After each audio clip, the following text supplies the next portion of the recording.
I realized, like, yo, if you and your girl get in an argument, it's your fault. And it's my fault because my girl never starts an argument. She just finishes them. I'm just being real. She's sweet with it. I go in, like, for real, and we go at it, and I'm like, I'm not agreeing with her. She's not agreeing with me. 10 minutes later, I'm cool. She ain't cool for another couple days. And so when I took the test, I realized, like, yo, what are you fussing with her for? Because when you fuss with her, that never makes her, she a gorilla naturally, and when she pissed, she a gorilla. That's all she got is gorilla. So it's like, yo, E, when you go off, like, it ain't gonna, like, it's not making her go, aha, you're right. Like, at no point is she like, you know what? Why didn't I think of that? So it's like, why are you going off on her if it's not working? There's no results coming from it. So just quit arguing. Just leave it alone. And the stuff I feel like I got to get off my chest, because there's some stuff I feel like I got to get off my chest. God, like, come talk to me about it. I don't want you to talk to nobody else about it, because if you talk to them about it, you might taint how they see her. So don't talk to nobody about how you feel. Just come talk to me about it and get it out. And then once you get it out, go back. Listen to what I'm telling you. Every area of your life, you can take control. So I want to show you what it looks like to me. So I was in Montgomery, and this might be a bit much for some of y'all, but I just want to be transparent because I want to help you take control. Do I want you to make money? Absolutely. But listen to me very closely. We cannot guarantee that if you make $30 million, that's going to make your life better. We can't guarantee that. We can't guarantee that. But we can guarantee that if you take control and you got 20 mil, you're good to go. We can guarantee that. So we want a balance. So what we're going to talk about today is taking control. And then when everybody comes up behind me, guys, they're going to give you the information you need. That's what I need you to do. Like, don't listen to it. Like, don't listen and go, oh, that was deep, or write it down. Don't do that. I need you to think today. Think. So I'm going to show you some stuff that just make you think. I want you to think, not write, not say something deep when you leave. I want you to literally get into the experience.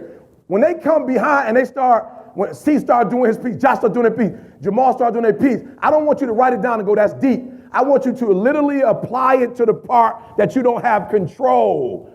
Does that make sense? So like the area you wrote down, you don't have control, every principle they give you, I want you to connect that principle.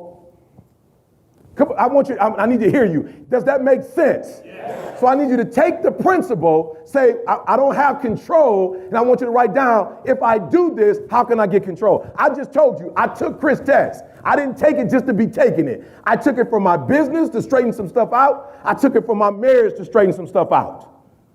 And so what came out of it is no arguing no more. Why? Because it doesn't work. You guys go like, I forgot, we was like, let's say we was on a trip for 7 days and I didn't said something to her, the wrong thing to her, and now she pissed for 2 days. I didn't wasted 2 days out of 7 on a trip. Are you hearing what I'm telling you? I just wasted 2 days of 7 days. 2 days I can't get back because she don't want to talk because she pissed because how I said it. I wasted 2 days. Now when we go on a trip, I don't have to worry about wasting no days no more because I took the test, I got the information, I applied it. Don't be stupid. Stop arguing. She a gorilla. She gonna do it when she want to do it. You're not about to change her. She gonna do it how she want to do it when she want to do it. So don't focus on that. Like, don't focus on a couple things that you feel like she can do better. Focus on the 1,462 million things she doing right. You're not going to get nowhere with her. She flat out, not in a bad way, she's stubborn. You ain't about to change that. And it ain't like she a gorilla to you. She just a gorilla. If she was married to somebody else, she'd be a gorilla. Like, stop tripping.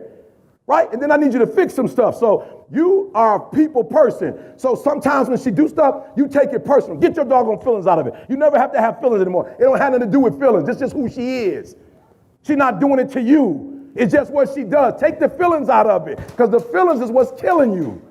It's not how she responding and what she doing. She been doing it. She didn't just get like this, but you taking it personal. Look, when you leave, take control. I'm not interested in you coming in here and walking out saying that was deep. It don't help.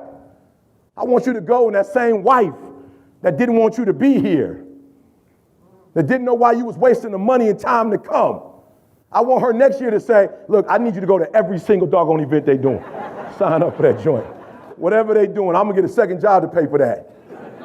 I'm just being real. I want her to say, be you, get and be you. If you're a speaker, game changer. Like, go. Whatever they doing, go. Because it made you better. Because an area where you had no control. And so somebody asked me, I'm about to show you. Somebody asked me, like, yo, E, how do you stay fired up, bruh? You've been doing this since you was 19. It seemed like Dad, me and Dad, where Dad at? Me and Dad was talking. He was like, E, I listen to so many other motivational speakers, E, and it just seemed like you get better and better. And I said, I get better and better because the thing that pumped me up in the beginning is the thing I think about every day. Carl, let me see that first pic. Every day I wake up, I remember there was a time in this country, flat out, that you ain't had no control as an African-American man. Flat out, right here in America. I just left Montgomery. There's a lynching museum. I just went to the museum. They showed where cats was getting lynched in 1940. It's documented in 1940. This is what scares me right here. And I ain't on what you on. I'm about to show you some outliers. I wake up every day like, yo, E, you got to take control, bruh. Because if you don't take control, we live in a society outside of your house. You live in a world full of sharks. This world is run primarily by sharks. And I promise you, if you don't become one, they will eat you alive. We live in a society where there was a time where it was like, yo, you ain't on what I'm on. I don't believe. Okay, yep, you trying to learn how to read? You trying to get your freedom? You trying to learn how to read? You trying to escape? And I'm going to lynch you because I want other people to see it. I wake up to this every day like, E, you got to make sure you don't get lynched. No, hear what I'm telling you. I take control. This ain't about no money for me. It's about freedom. I want to be able to get up and walk wherever I want to walk. I want to be able to walk in the neighborhood where I can have my hoodie on, Alex, and not get shot down. Listen to me very closely. I'm not on what you want. Listen to what I'm saying. I need you to hear what I'm saying. So when I watch this, I'm like, yo, cat's getting lynched in 1940? Take me to the next one, Carl. Blew my mind. This is what I'm on. I'm like, yo, but my man, go me to the next one. I want to show him something real quick. Frederick Douglass. I'm like, he was born in 1818, and he didn't get lynched. This is who I'm studying right here. I got to study. How are people getting lynched? And my man was traveling the world. Watch this. Watch this. He was a social reformer. You got folks getting lynched. My man traveling the world as an orator. I'm saying, how in the world you getting lynched, but my man traveled, an abolitionist, an orator, a writer, a statesman, after escaping from slavery in Maryland. I ain't say Alabama. You thought I was going to say Mississippi. I said Maryland. How in the world are they lynching people and you walking around here doing speeches and getting paid? I'm like, hold on, there's something wrong here. I got to figure out what's going on. I ain't on no victim stuff. I ain't on no, they lynching, don't come out the house because they might get you. I'm like, nope, and watch this. Go to the next one for me, Carl. This is so deep. Booker T. Washington. That folks getting lynched. My man starting schools. Go to the next one I want to show you. Watch this. He was an American. You got folks down south getting lynched. He was an American educator. They didn't say black, author, orator, an advisor to the president of the United States of America between 1890 and 1915. The outliers, you in this room right now. And there's some folk out there, there's some sharks, that if they have it their way, you'll be in student loan for the rest of your life and you'll be a slave. It ain't about student loan. It's about making you a slave. Because if you owe me, Frederick Douglass, Frederick Douglass, the first thing my man did was he got an education. He was educated. That's what we're about to do for you today. We're about to give you some information that you can't readily get. And you darn sure can't get it for what you just paid for it. You can't go to nobody else and get this balance and get this information you're about to get. We're about to get you that work. And when you leave, whatever you do with it, when you leave, you can still be a slave if you want to. First thing my man did was get an education. He invested his resources into education. He would trick little white kids who were in his community and say, I give you my lunch. Well, I bet you can't spell cat. Go read it. Little man like, cat, that's simple. Cat, give me the lunch, bro. And what about the lunch? They had a lunch. He was so smart that even as a child, he poured into the ego. He poured into the ego of the alpha male. He knew the alpha male had an ego, and he poured into it. These kids didn't need no doggone lunch, but he would say, I know you an alpha male, so for my lunch, I bet you can't spell cat. C-A-T, at. Got it.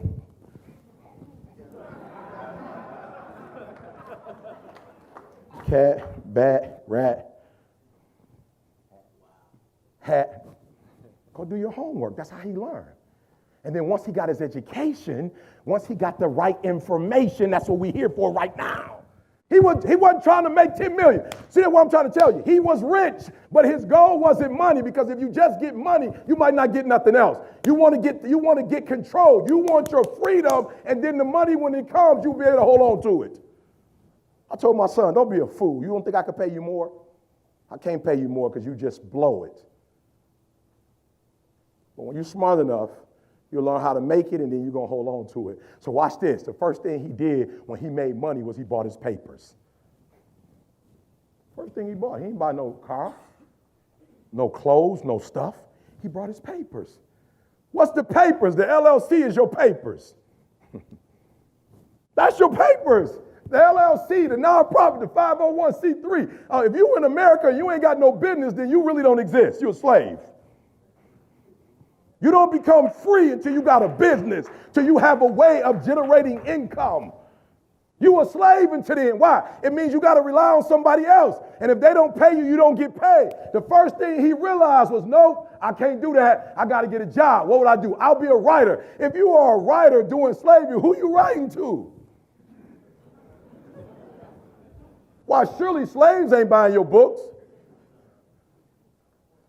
He was writing to the same people that taught him how to read when he was a kid, because he had put himself in the environment where he knew the language, the rules, and the codes. And so when he became an adult, he was able to write. Then he became a spokesman. Listen to me very closely. Come on, do your homework. Abraham Lincoln used Frederick Douglass to prove to the South that it was a lie that African-American men couldn't be smart. They proved he was born a slave. And look at his oratorical skills now. Couldn't nobody hold my man. Look at his writing. The narrative of Frederick Douglass. Go read it. Not even to read about slavery. Just go read how sweet my man was. Booker T. Washington walked 552 miles to Virginia, Hampton. They told my man, you can't go to school. He was like, bet. Went into a room and cleaned the room 3 times in 24 hours. They came the next day and said, who cleaned this room? He said, I did. They said, we got a job and we're going to let you go to school. And then he ended up opening up one of the first African-American schools. First HBCU, Booker T. Washington, George Washington Carver. Come on, y'all. I need y'all to get out of slavery. I didn't bring you here so you can get a new car. We got, Josh Letts we can show y'all how to get a car. That's easy. They selling those. I'm just being real. They selling them. And the dealership need to sell them so people can get paid. I'm not here for you to buy a sweet car and a sweet house. Once you buy your papers, you're going to be able to get that. I'm still tripping, Alex. Me and Alex was talking. Alex was like, yeah, I've been in the trucking business. I was like, you lying. He's like, no, I got like 7, 8 trucks. I was like, yeah, man, you lying. I was like, when you get your CLD license, whatever it is. He's like, what? I ain't got that. I said, but you said you got trucks. I said, like, you got to help me out, bro. You just said you run trucks, though. How you run trucks? You ain't got no license. I ain't got no license. I said, well, what about trucks? I don't know about no trucks. I just know how to make money. I just started a business. I went, learned from somebody who knew, and they taught me, and are you hearing what I'm telling you? The first thing I need you to do, you saw the noose and thinking, nope, I'm going to be real with you. If you were in student loan debt, slave, you in debt that's not, look, some debt is healthy. Most of y'all, like, don't say that. I said debt. He was like, but debt is healthy, not the kind you got. Don't play with me. You feel me? You read some book somewhere. You trying to be educated. Eric, not all debt is bad debt. The kind you got is you a slave. No, it may not be the 1818 slave, but you a slave to the sharks that set up a system that you fell for like a debate. And what we want to do today is give you some information so you can be free.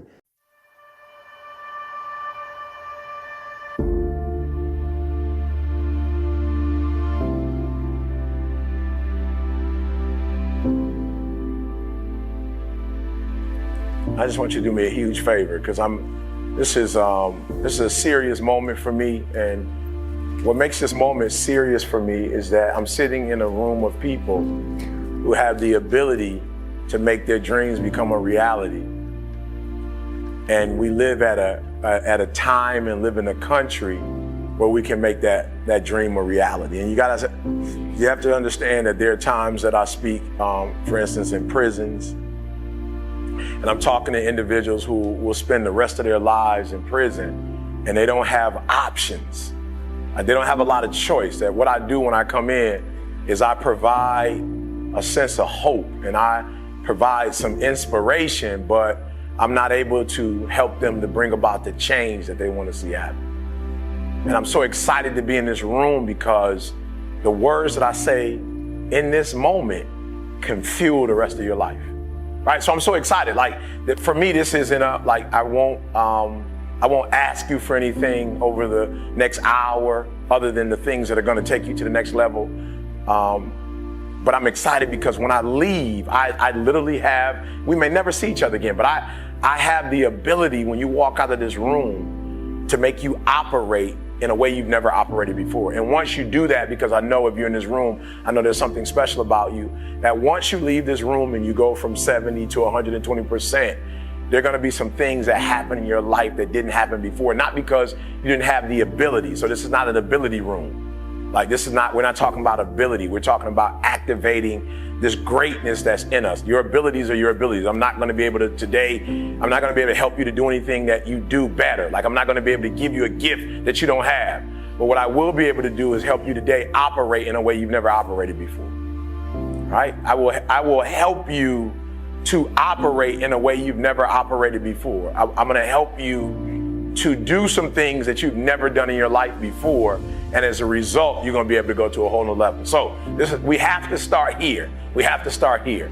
Just write down those things, 1 or 2 or 3 things that you have to desperately get done before this year ends. It's desperation.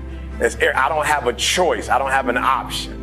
You got to get that done. You got it. Like, I just want you, and I'm not talking about stuff that's kind of important. I'm talking about the stuff that has got it, the ball's dropping and you can't keep talking about it. Like, you will not be able to rest if you didn't get this done. I want you to write that down. I want you to write that. That's where we're starting. I want you to write that down. E.T., like, I got to get this done, E.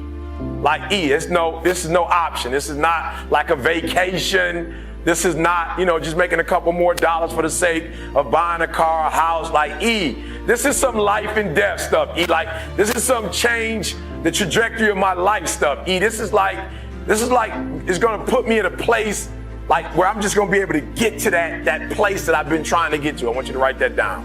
And it was, look guys, I'm being honest, it was like random. It was like just totally random. It was out of nowhere. It was the Christmas holiday.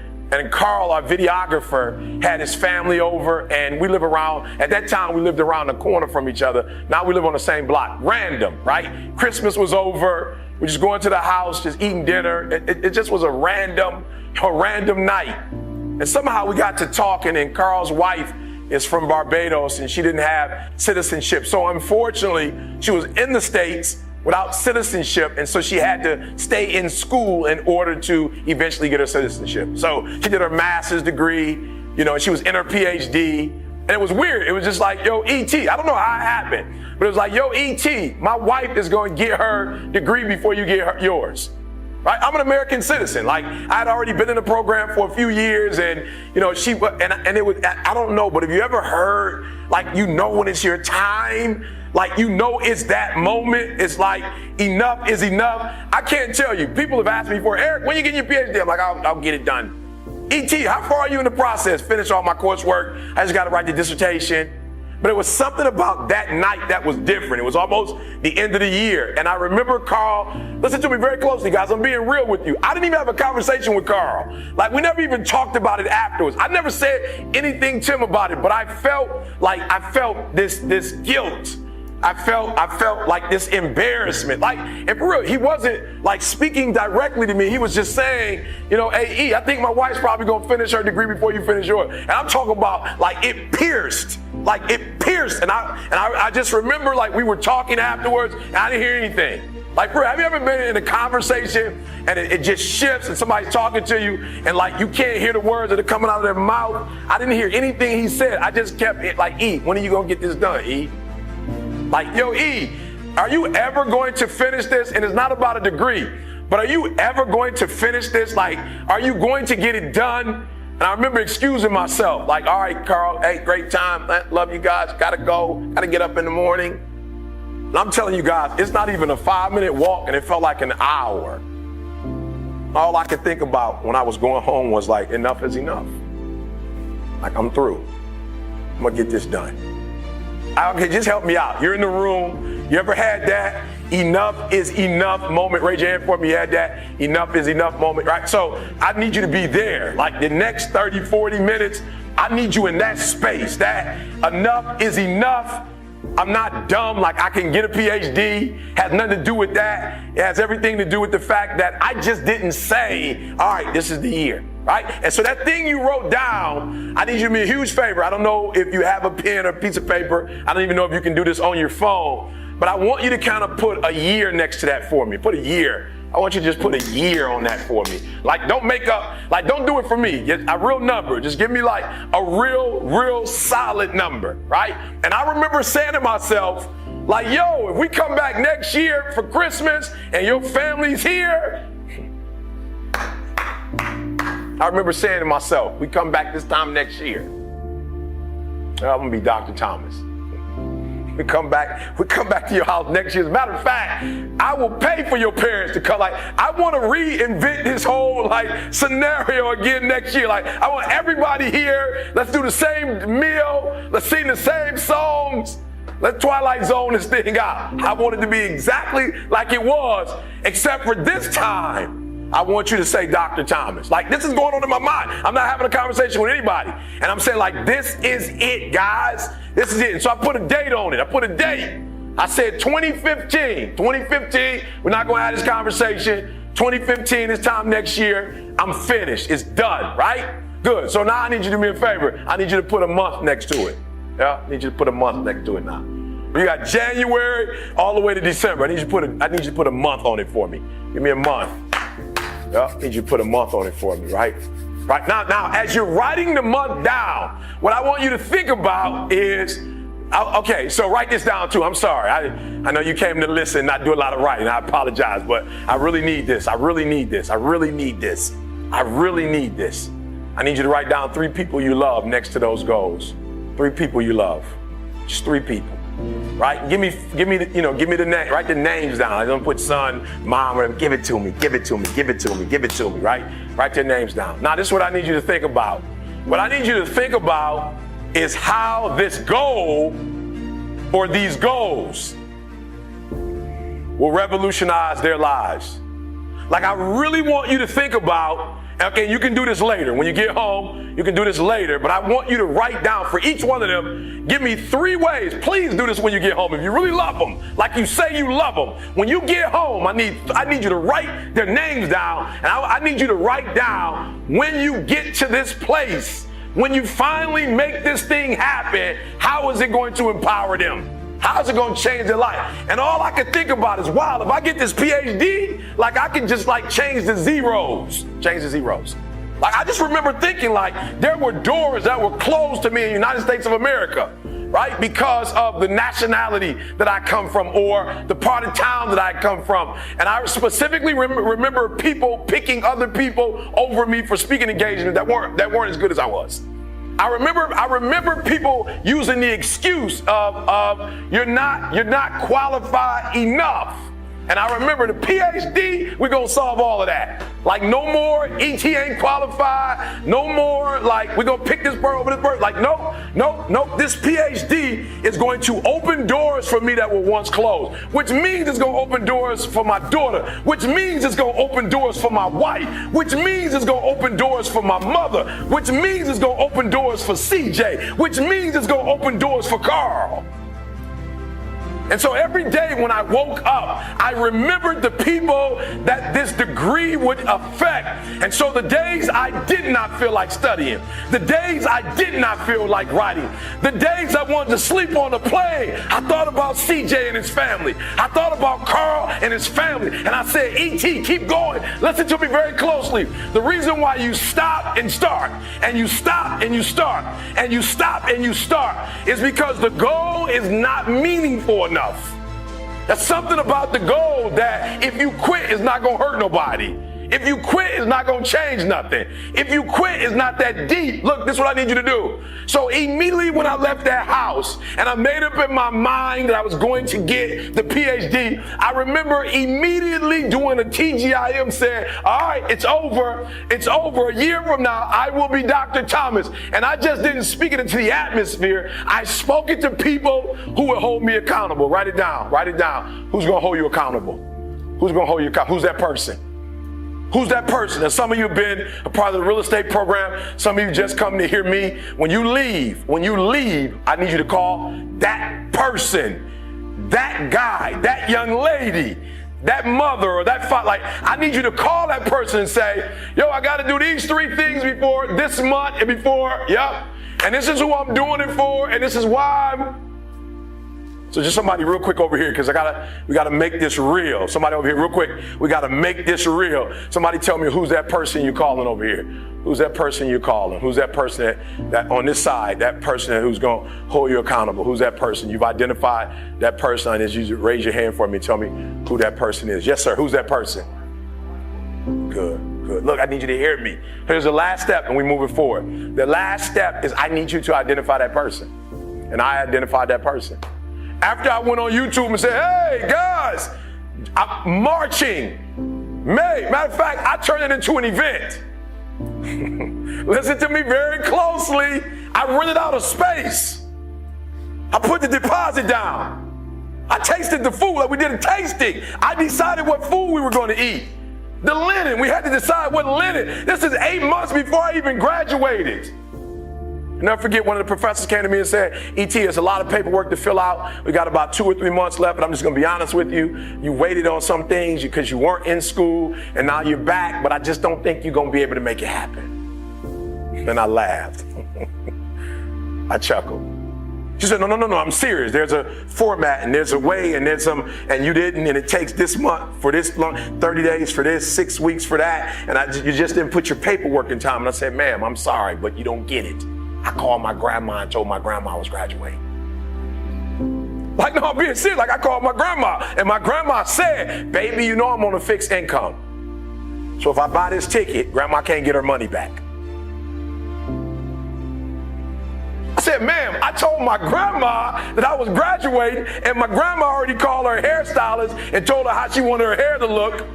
Grandma went out and bought a dress. My grandma bought a dress for the graduation. And you got to hear what I'm saying, because you're listening to me, but you're not listening to me. Listen to what I'm trying to tell y'all. I'm being real with y'all. My biological father wasn't in my life. Hear what I'm saying? My mother hid from me who my biological father was, yet my grandmother's always been in my life. That don't go together. My grandmother said to my mother, if you want to hide the identity of his father, that's cool, but you can't take my grandson from me.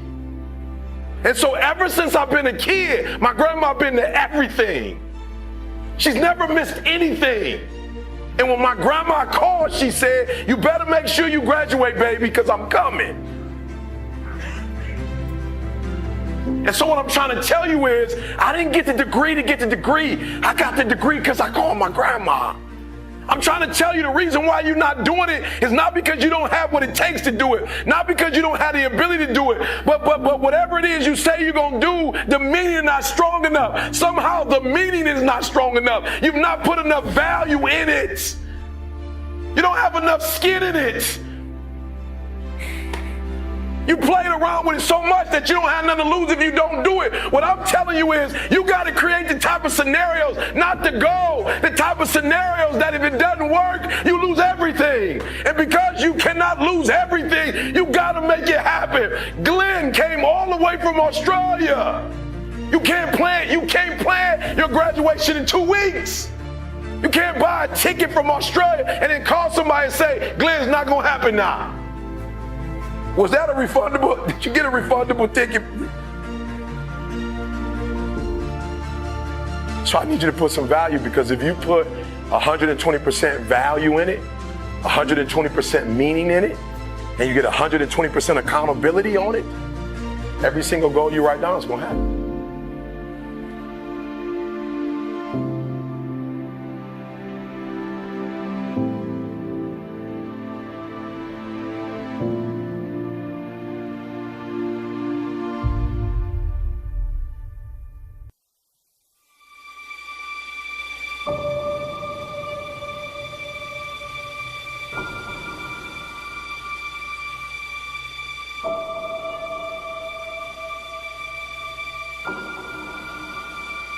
You can write everything down if you want to. Be brave enough to write every one of your goals down. But I'm going to tell you something. Life's going to hit you in your mouth, and you got to do me a huge favor. Your why has to be greater than that knockdown. And I love it. Buster Douglas got knocked out. Nobody ever got knocked out by Mike Tyson and ever got back up.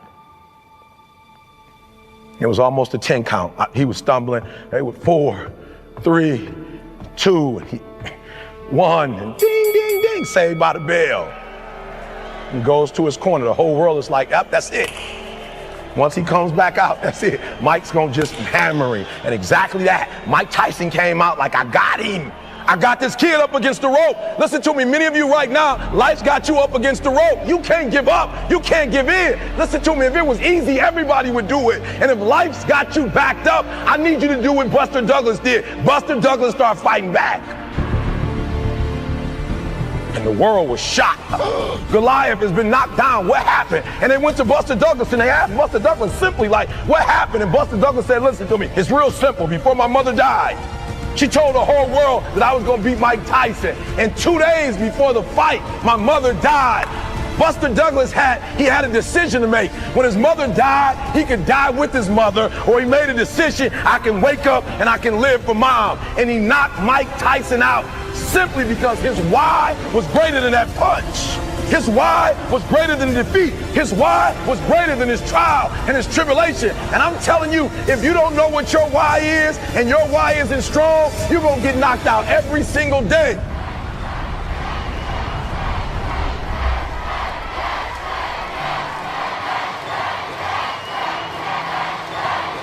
In the morning, you ain't got no reason for pushing past that pain. You have no reason. You better find one before you get out of here today.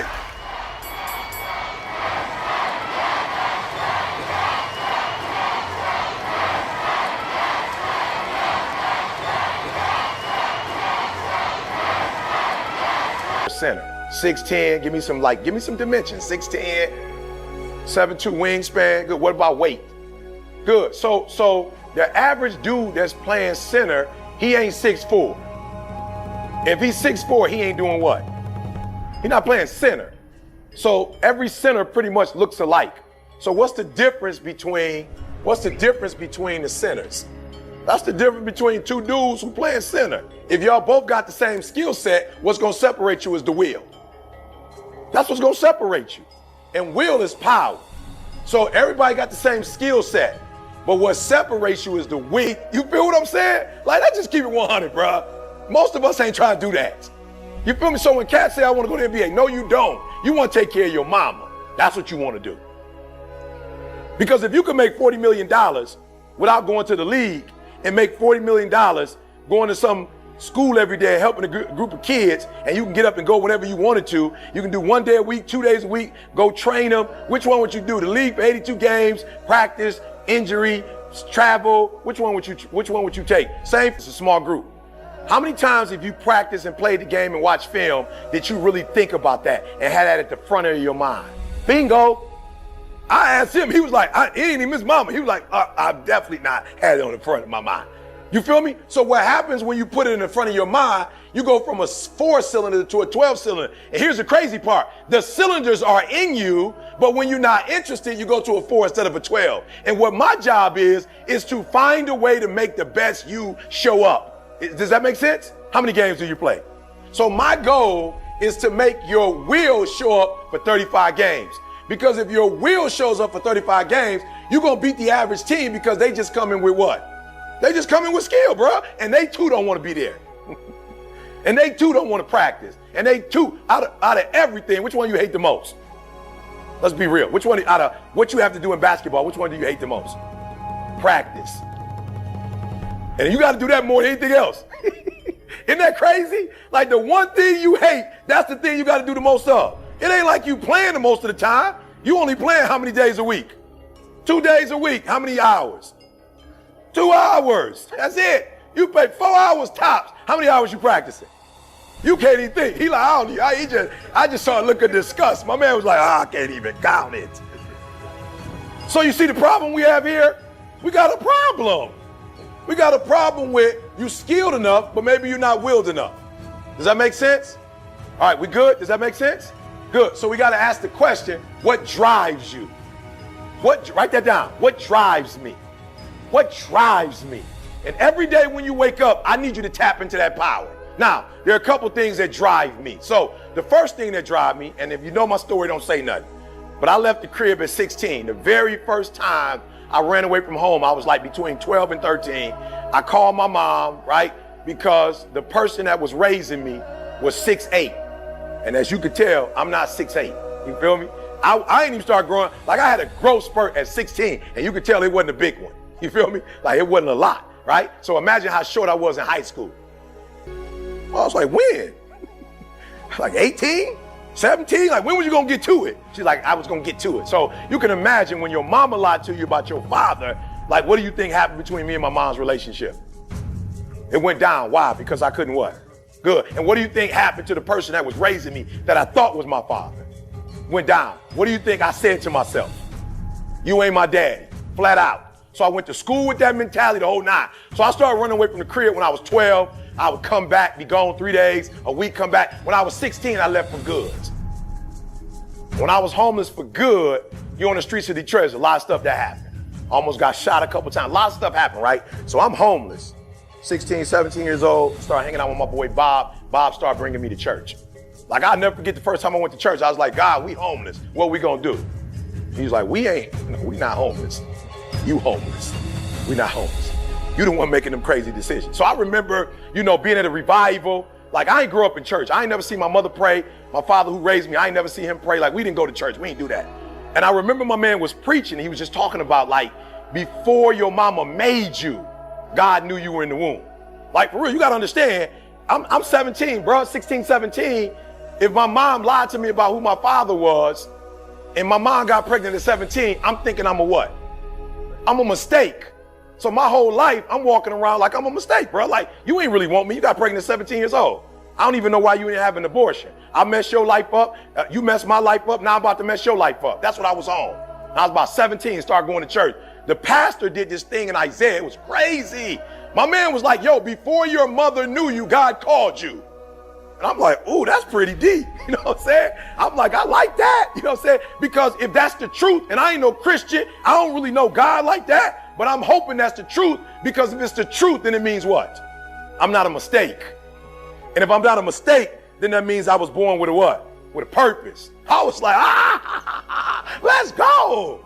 My mom didn't even know. I'm like, let's go. And then the pastor, like my man would come up to me every week. He was like, yo, E, did you graduate from high school? And I was like, nope. He was like, you need to get your GED and go to college. And I was like, bruh, how am I going to go to college? I ain't finished high school. He was like, just get your GED and I'll write a letter of referral, a recommendation letter. And I was like, is that possible? He was like, yeah. I was like, all right, bet. Started dating this girl at the church. And she came to me. I used to go to church every week. I never missed church. Wednesday night prayer meeting, I walked 2 hours to get there. I never missed church, y'all. Watch this. My girl came to me and she was like, look, I got to tell you something. I was like, what's up? She's like, do you love me? I was like, yeah, I mean, we 18. You know what I'm saying? Like, whatever that means, you know what I'm saying? I love you, but like, what do you mean? She's like, no, do you love me? I was like, I guess. What does that mean? She's like, look, I'm going to college and if you don't go with me, I'm breaking up. I was like, you doing what? She's like, I'm gonna break up with you if I go to college. And I ain't stupid. I ain't go to college, but I know if my girl go to college, pretty little red bone. I know if she go to college for 4 years and I stay back in Detroit, what's gonna happen? Somebody gonna scoop her. I might not be the smartest apple, but I ain't stupid. I went and studied, got my GED, bro. Got in the whip with her and went to college. Flat out, I told the pastor, I was like, yo, bro, are you serious? Can you really hook me up? He's like, I got you. I graduated from there. I'm a pastor. I'm going to write a letter. It's a Christian school. They're going to let you in. Now, you're going to have to take like remedial classes and stuff, but I can get you in. I'm like, bet. Follow her to college. Got to college, y'all. I'll never forget. I flunked out. That took me 12 years to get a 4-year degree. But I remember the first time they had this Christian like program, and they was like, yo, E, they don't even know me. It was like, we want you to speak. I don't even know how they asked me to speak. It was like something called commencement or something. It was like for freshmen, and one freshman get to address for all freshmen. I got up and got on the mic and preached and was like, whoa. Like it wasn't even a sermon, but I felt like, just like when you get the rock in your hand, you got all them people in the stand, you got your family in the stand, they got the TV on. Talk to me, bro. When you in that mode, you out there doing your thing, everybody watching, how does that make you feel with that rock in your hand? Invincible, bro. What if you had a football in your hand? Or a soccer ball, how would you feel? You don't even know. But with the basketball, you feel invincible. That's how I felt when I got the mic. When I got the mic in my hand, I was like, whoa, I could do this. And so the first time in my life, I had purpose. So I started getting in the word, and that purpose, it drove me. They're like, yo, E, you got to save the world. Like, you the Martin Luther King of 2019. When I wake up, y'all, that's why I wake up so fired up. I'm like, yo, I am the Martin Luther King of this generation. Like, flat out. When older people don't know who I am, I don't be tripping. My man, like 50, 60, 70 years old, like, I don't know who you are. I'm sure you don't. But if you was 19 and didn't know who I was, if you was 24 and you didn't know who I was, I'd have a problem. Are you hearing what I'm saying? So the NBA player, of course, rock with me. CP3 just did a shoe with all my quotes on it. This is my generation. The millennials are mine. I wake up every day doing a video, not to get paid. Don't nobody pay me to do those videos. Why do I do it? Because I got purpose. That's my drive. That's my engine. That's why you see me so pumped up. Because I wake up and like, God got a mission for me. Check. If I wake up, it's showtime. I'm like, God, I just need one favor. Just wake me up. Like, I can't do that on my own. I swear to you, if you wake me up, it's a wrap. I'm about to motivate somebody, inspire somebody. I'm about to get somebody through chemotherapy. I'm about to get somebody who got a divorce back together again. I'm about to get some child that ain't talking to their family. I'm about to get them back again. I'm about to get some dude who dropped out the league to get back in the league. I'm about to get some girl who failed her board exam to take it again. Just wake me up. That's that engine. And so for a lot of you, for real, you a 12-cylinder, but you acting like a 4-cylinder because you ain't got no drive. And when you don't have drive and they making you go to practice, well, of course you can't do practice. But if you don't think about practice no more, but you think about who? So what I'm saying to you is, every time you get up and grind, you that much closer. So when you do practice, I don't want you to see practice no more. I don't want you to see practice no more. I want you to see, I'm about to cash my mama out. Every playbook, I don't care if you like the playbook or not. He just told you I was Dr. Thomas. I hate school. I hate school. There's nothing about school I like. And I went to Michigan State, which means that I was going to school with minus 10 degrees with 12 inches of snow on the ground. I hate school in January. I hate school in February. I just hate school. I'm a high school dropout. At no point is my degree hanging in my office. Is my degree hanging in the house. You know where my degree is? No, I don't either. That's how much I hate school. I don't even want to see it. I'm being real. Like, I don't even want to see my PhD. I don't even want to be reminded of school. That's how much I hate it. You know why I went and got a PhD? Because if I want to be #1 motivational speaker in the world as an African American, I gotta have all the credentials, bro. If I want to be #1, I gotta be better. I gotta do more. It's just real. Ain't nobody tripping. I ain't tripping. You hear what I'm telling you? So, bro, I hate school, but I had to do it. Why? Because I wanted to be #1 in the world. And I woke up one day and was like, yo, Tony Robbins making how much? But you know what I realized? I had a language he had. I'm not mad. So I didn't go to school to get a degree. I went to Michigan State to learn the language. And I sat in the class and listened to all them teachers talk. And I was like, ooh, that's how you say it? That's the word you use? You don't say teach, you say pedagogy? Well, pedagogy it is. Let's go. Are you hearing what I'm saying? I'll do whatever it takes to make 50 racks an hour. I'll do whatever it takes to feed my family. I did the 4-year, the master's, the PhD. I hated every minute of it. But I tell you something, I hate school, but I love freedom. I love having my freedom, bro. I love choices. I don't even fly first class. I was just flying private jet with CP3. I love options, bro. I love options more than I hate school. And at the rate some of you going, you don't like practice. Well, wait till you get a load of real life. Here's the deal. If you hunted in January and you got enough food for January, you don't get to chill February. You got to get up in February and go get enough food. And so what a lot of us do, we aren't disciplined. Like, we're not self-motivated. We're not self-regulated. We need outside people to push us. And that's not how the Creator made us. He didn't make us for all the people to be over us. So here's what I told my wife. Sweetheart, if another human can tell you to get up and go to work and do what you're supposed to do, why can't you pretend like if you need another human, be the human. You be that human. If you need somebody to tell you need to lose 100 pounds, be your own voice to tell yourself you need to. Don't go pay nobody $50,000 to lose weight when you can do it yourself. And I'm not saying don't get a person, but at some point you got to cut that person off. Why? Because if you don't have personal discipline, you'll never get to the next level. The next level is not something that's far away. Like Maul said, the next level is execution is not something that, we do. It's something that we are. And most of us aren't disciplined. It's like you just go, like you drink, so you just go, you can't tell yourself, you know what, I'm not mad at you drink, but you got to drink during the weekday. Like, you drinking in the morning before you go to work. He gone now. He's no longer with us. You drinking in the afternoon. You drinking at night. Like, I'm feeling you like to drink, but like all day, every day, the weekend, the weekday. And some of you, there are things you like, you have absolutely no control. You are like a slave to you.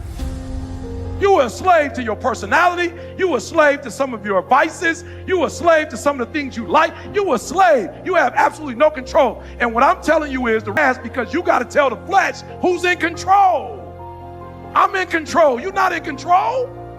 I know you don't want to wake up. You don't have an option. Get up. We trying to eat. There's a certain lifestyle we want. You think I want to get up at 3 o'clock? I put up a video. Nikki, I don't know what happened. I miscommunicated with Nikki this morning. I'm supposed to do the videos at 3, or either I give them to Nikki and then she'll do them. But some kind of way, I don't know. I must have went to sleep, woke up. I didn't know what time it was. So I sent Nikki what I wanted to say. And I looked this morning, I sent it at 12 o'clock at night, midnight. I thought I sent it like 10:30, 11. Understand? I said, little man who getting up at 3 to read my stuff because he got somewhere to go, he don't know that I'm on vacation. He don't know that I'm here. That don't got nothing to do with his life. He don't know I'm in Mexico. I ain't posting no video. He don't have the slightest idea. He just know wherever he live in the world, at my 3 o'clock, he uses that stuff to do what he's supposed to do, and he's sitting there waiting. And an hour go by. He like, I guess he ain't posting today. Listen to me. I was so late posting, I almost didn't want to post because I was embarrassed. I'm like, I'm about an hour and 50 minutes, 2 minutes off, 2 hours off. God said, post it anyway. That's discipline.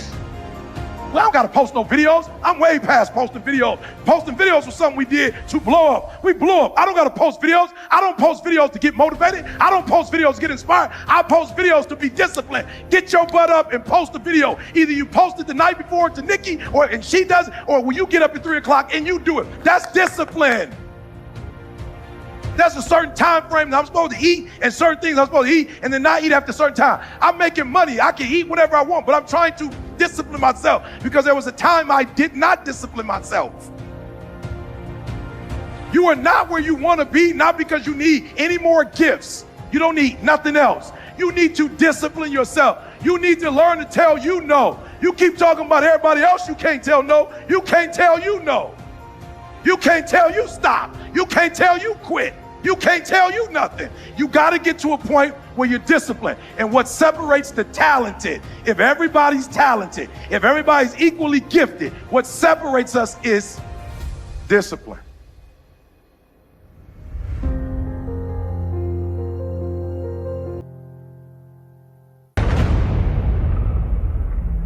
All of us will be successful in life if we don't quit. I promise you other people are living. I was in, where was I? I was Brisbane on Monday, and I went into the store about 10 o'clock in the morning on Monday, and the store was packed. I'm like, wow, there's folks shopping. I thought I got there early. 10:30, everybody's shopping.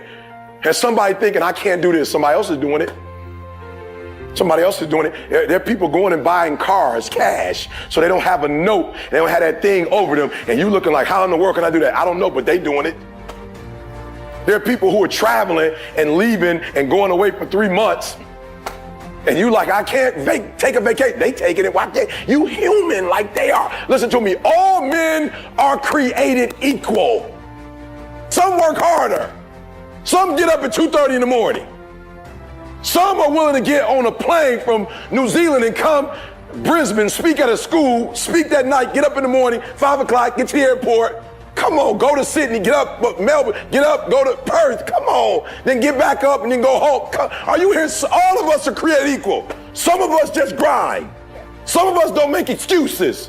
Some of us don't surrender. Some of us don't give up and give in. What we do with the pressure is we say, I gotta take it, and I gotta take it to another level.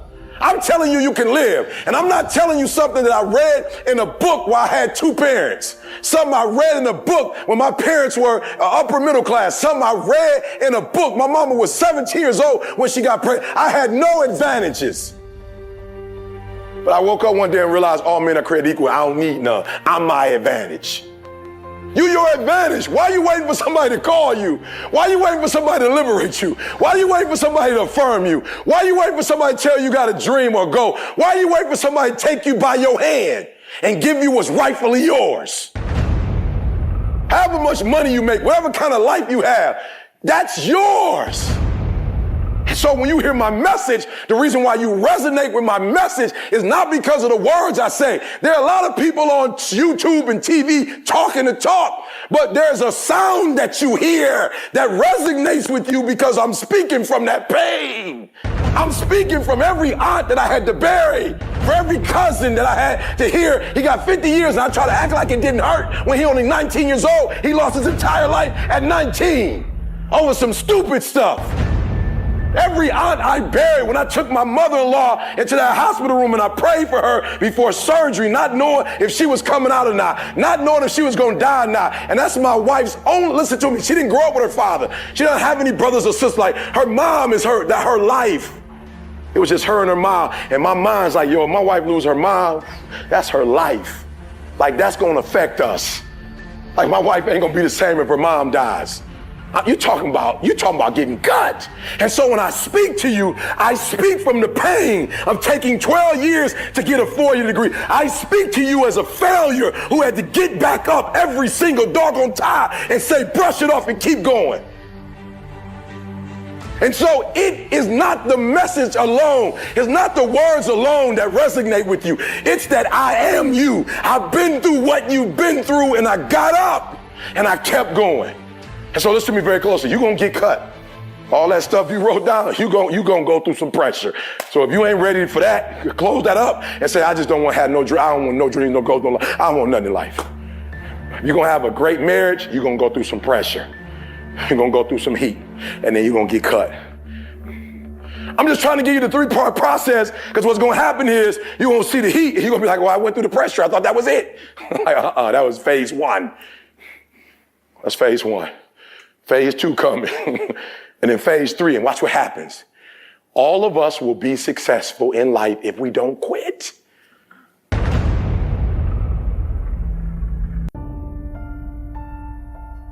And so you are this close to your dreams and goals. So I have to ask you the question. You have the information. Now, what are you going to do with it?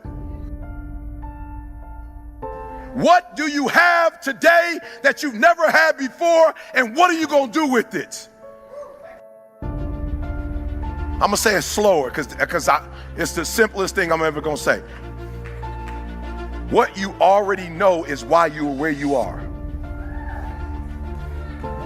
And if you're going to get to the next level, you're going to have to erase everything you knew about what you knew, what you thought you knew. I'm going to say it again because I see some people like, whoa, Eric, I'm trying to catch that one. It is the stinking thinking that got you where you are right now. It is the limited beliefs that have you where you are right now. You have a limited belief. I remember that I thought I could never do this, but only for people who look like me. I remember when I was like 19, 20 and I started speaking, 20, 21, and I would go to historically black colleges and I would kill it. And I remember somebody asking me not to do historically black, but to come out of my particular community, my particular way of speaking, my particular way of doing things. And I'm thinking to myself when I first got there, I was like, whoa, I don't know if I could do this. Like they don't come from where I come from. Like they don't talk like I talk. Like they don't have the experience that I had. I don't know if I have anything to say. And God said to me, you what? What? First of all, son, I'll never forget talking to Les Brown and Bob Proctor. Bob Proctor, Les Brown was like, yo, you the #1 motivational speaker in the world. I wasn't even a number at that time. He said, you the #1 motivational speaker in the world. And I remember, I'm not gonna say it out loud, but I remember how the conversation started. I actually named somebody that I thought was #1. And he said, how dare you say their name out loud and say they're #1. You're the #1 motivational speaker in the world. And you better not ever say they're #1. You're #1. And I said, hold up, what? But I just started speaking. He says, no one on the planet is giving free information away like you giving free information away. Nobody in the planet loves people the way. There's no other motivational speaker going to prisons. There's no other motivational speaker talking to 12 kids in a detention center. There's no other motivational speaker going to schools and shaking kids' hands on their way to school and not getting paid a dime for it, meeting them at 6:30 saying, good morning. He said, you are the #1 motivational speaker in the world because nobody cares about humans like you care. He said, you ain't even charging. Boy, you know how much money you should be charging? Bob Proctor said, how much you charge? I was like, about 5, 10 grand. He was like, what? Bob Proctor said, what? I was like, 5, 10 grand. It was right here in Phoenix when you spoke together. You said, don't you ever do that again. No less than 20,000. No, you're not hearing what I'm saying. And so I remember I got a couple 20s, went back, told Bob Proctor, was like, Bob Proctor, he was like, how you doing, Eric? I'm like, great. How is it going with the fine? I was like, man, it's great. I'm doing 20 now. He was like, psh. I said, you told me 20. He said, I never told you 20. I said, no, less than 20. But your limited beliefs heard. Your limited beliefs heard you say. I didn't say that. That's what your past told you. That's what you getting a GED told you. Your biological father not being in your life told you, because you don't value yourself. You think it's tough. I'm telling you, son, there are people in this earth that value you more than you value yourself. They look to you in a way that you don't look to yourself. You will not get what you're supposed to get until you value yourself and you kill all your limited beliefs. So I need you to do me a favor. Just write it down, because you don't have enough paper, but write down your limited beliefs, and when you get home, I need you to address them. He said, Eric, I used to be like, God, I don't know if I could do corporate. He said, son, not only can you do it, you must do it. You're going to bring something that nobody else is bringing. And I was like, what do I bring that nobody else is bringing? He said, that message that you think isn't important is so important. And guess what message I was bringing to corporate? I was bringing, so you're a 7-figure earner, but you're not a 7-figure dad. So I challenge you. So I start going to corporate, and the corporate, come please, Eric, we need the message. Why? Because they're not doing well. They're getting divorced. And so it's messing up the company. Eric, we need you. And God said, son, don't look at what somebody else is doing. Value what you're doing. Don't worry about what they bring to the table. Bring what you bring to the table. And some of you are not where you're supposed to be because you have limited thinking. I want to challenge you today. You're just as special as everybody else. You're just as powerful as everybody else. You're just as unique as everybody else. You're just as gifted as everybody else. And you belong in first class just like everybody else. You belong in California. You belong in Dubai, wherever you want to be, you belong there. Somebody asked me the other day, Eric, you live in Michigan. Why are you buying a house in California? I said, because my wife has MS, doing phenomenal, and we want to keep it there. What you going to do with your house in Michigan? I said, what do you mean what I'm going to do with it? You selling it? I said, why would I sell my house? Well, how are you going to have 2 houses? Because a lot of other people have 2 houses. Just because you don't have 2. I'm not believing that you can only live in one house for the rest of your life stuff no more. Like I'm not hanging out with those people no more. I'm hanging out with the people that got a winter home here, a summer home here, and just want to have a home over here. I'm hanging out with them people now. Like, no, I'm thinking like they thinking now. I'm doing what they doing now. And I start going to corporate getting 50, 60. And when I don't take it, it's because I chose to take less. Because I get to decide. I'm running my life now. I'm finally in control of my life. I'm finally the boss of my life. Are you ready to be the boss of your own life? Are you ready to be in control of your own life? Come on, if you're ready, come on. If you're ready. Are you ready? Are you ready? I'm being honest. Are you ready to be happy? Are you ready to have an abundance? Are you ready? I only got a couple people who ready. Come on, are you ready? Are you ready to get what's yours? Are you ready? Are you ready to live your life? Are you ready? Come on, are you ready to live your dream, to live your life, to live your best life? Are you ready to live your best life? No, for real, are you ready to live your best life? We're gonna do the hard work now. So here's the hard work. I need you to confront you.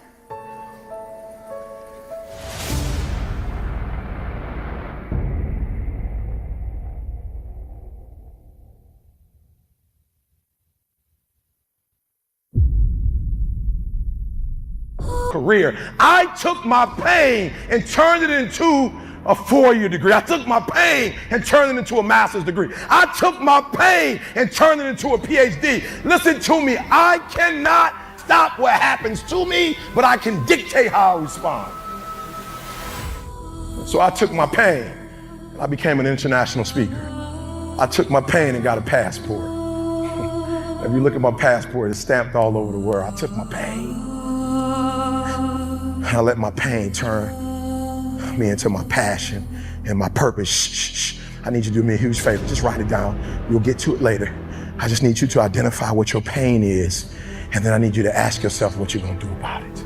How you going to let your pain break? Look, I'm not the only person who's been homeless, but a lot of guys who are homeless didn't turn into this.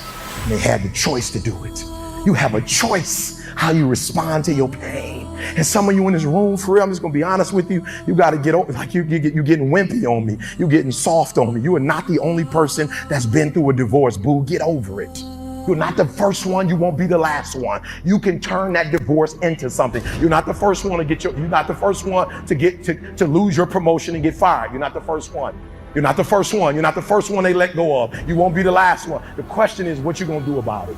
You're not the first one. You're not the first one. When my wife had 7 lesions on her brain, we did not complain. We did not cry. We did not give up. We did not give in. She won't be the first person ever diagnosed with lesions on her brain. She won't be. But she will be one of the ones who did not have a defeatist attitude. She will be one of the ones that will smile through it. She will be one of the ones that will still work through it. She will be one of the ones that still travels the world. She still will be one of the ones that encourages and trains other women. She is not the only one who has had a chronic illness, but she will not let it break her. And the problem with some of you in this room, you will never be great. Because every time you go through pain, every time you go through a problem, every time you go through discouragement, you give up and you quit, and you do not understand that at the end of pain is your millions. At the end of pain is your reward. At the end of pain is your productivity. At the end of pain is your promise. So do me a favor, stop crying about it and use your energy to get through it and get on the other side of it. So I want you to look at your pain. Write it down. Don't be afraid. Write it down. Write down that thing. Oh, I got to get past this. I can't get past this. I can't get past the fact that my parents loved my brother better than me. They thought he was smart and I wasn't. I was a troublemaker. I need you to get past it. Glenn will tell you that this business is about professional development. Oh, I'm gonna say it again. This business is not about being the smartest. If it was about being the smartest, Glenn, you might still be where you are, but I wouldn't be where I am. Good. Catch number 2. I'm showing you catch it, pain. Recycle your pain. You can decide the shape, the form. You can decide the product that comes from your pain. And so we transition now. We transition. What makes ET? You've heard me say it in this business, ever. Nobody paid for me. I didn't have a sponsor. My biological father didn't come into my life until I was 30 years old. Took me 12 long years to get a 4-year degree. You've heard me say it. There are kids who grew up in privileged, affluent neighborhoods who will run circles around me on tests, who will run circles around me in the classroom. But guess what, boo? We ain't in the classroom no more. We're not in the classroom anymore, and teachers ain't giving out apples no more, and nobody cares about your little grade. We are in the real world now, and your talent might be talent, but listen to me, your daddy might own a company. You might come from privilege. Your mama might be rich, but you will not outwork me. I will get up earlier than you. I will go to sleep later than you. I will put in more hours than you. I will read more than you. I will grow. I will do whatever it takes. But if you beat me, there's going to be blood, there's going to be sweat, and there's going to be tears. I'm not giving it up. You got to take it. And the problem with most of you is you still operate just on talents. And effort beats talent every single day. I don't hire kids who graduated top of their class. I don't know if they can go through none or not. I want the guy who struggled. I want the guy that failed and could still get back up again.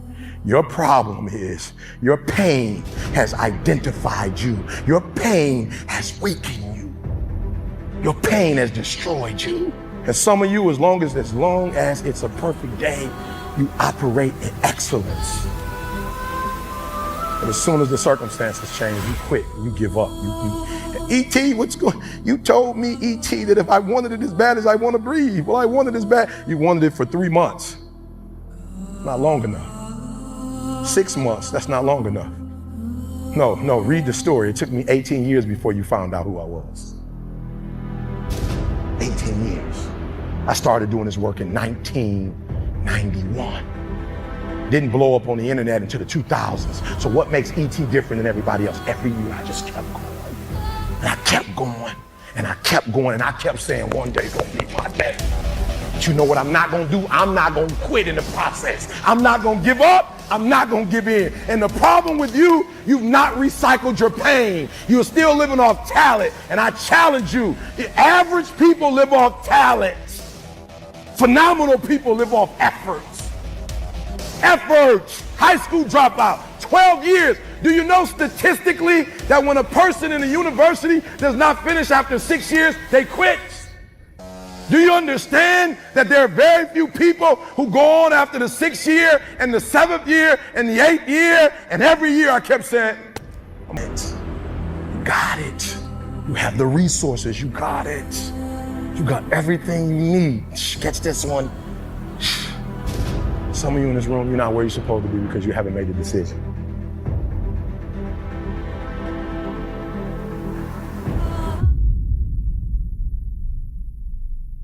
The conversation you had with yourself. You got to remind yourself what you told yourself. Come on, before you compromised. You got to remind yourself. There are those of you, number one, the reason why you can't get to great, the reason why you're not habit stacking, because you're in love with good. And what I need you to understand is that the dream needs to be the benchmark, not your current stats. The first level to success in sports, the first level to success in life, listen to me, the very first level is you seeing it like it's clear to you. Like you know exactly what you want. You know exactly when you want it. Listen to me. You know exactly what it tastes like. You know what it looks like. You know what it smells like. Like before you really blow up, and you get success, like you literally have it in the palm of your hand without having it. And y'all do that little stuff about you gonna eat, but y'all ain't got no doggone motor. You get tired quick. You practice for 1 or 2 days, you wore out. You do a couple hours, you tired. But yet you competing against people right now, that's their lifestyle. And you think they about to let you take their lifestyle? Why? Because I got to stay hungry. I don't want to use titles that make me look sweet. I don't want to use titles that I try to keep it humble. I walk around, I don't even want people to know who I am.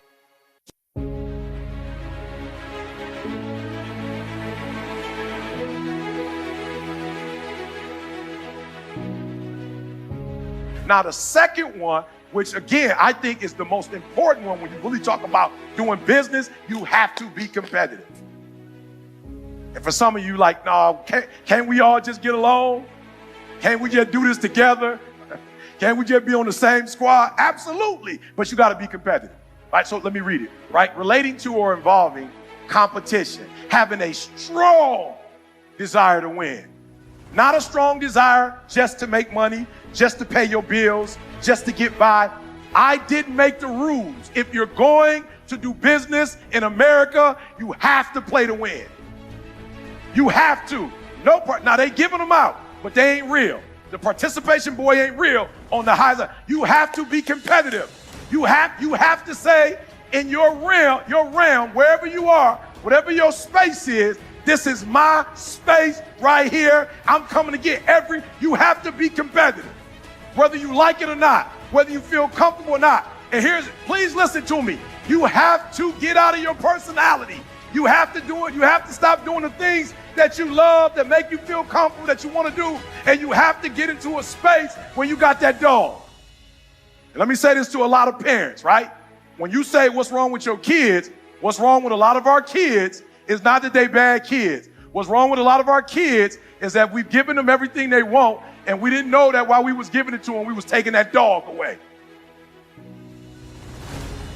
You're looking at your child like, what's wrong with him? You took the dog out of him. You took the dog out of her. Everything. They ain't got to fight for nothing. They don't got to work for nothing. They don't got to earn nothing. It don't make them bad kids. Ain't nothing wrong with them. They great kids. They just ain't got that dog. And as long as they're in their house, they going to be all right. But when they go out there without that dog, you better not die too soon. You better not leave this earth too soon, because ain't nobody going to treat them like you treat them. I'm cool with that. But what I'm not going to take away from you is that dog. You're going to have that dog. You're going to learn how to compete. You're going to have to get up and go get yours. I can give you the whole world if I wanted to. I know some of you don't feel comfortable being competitive.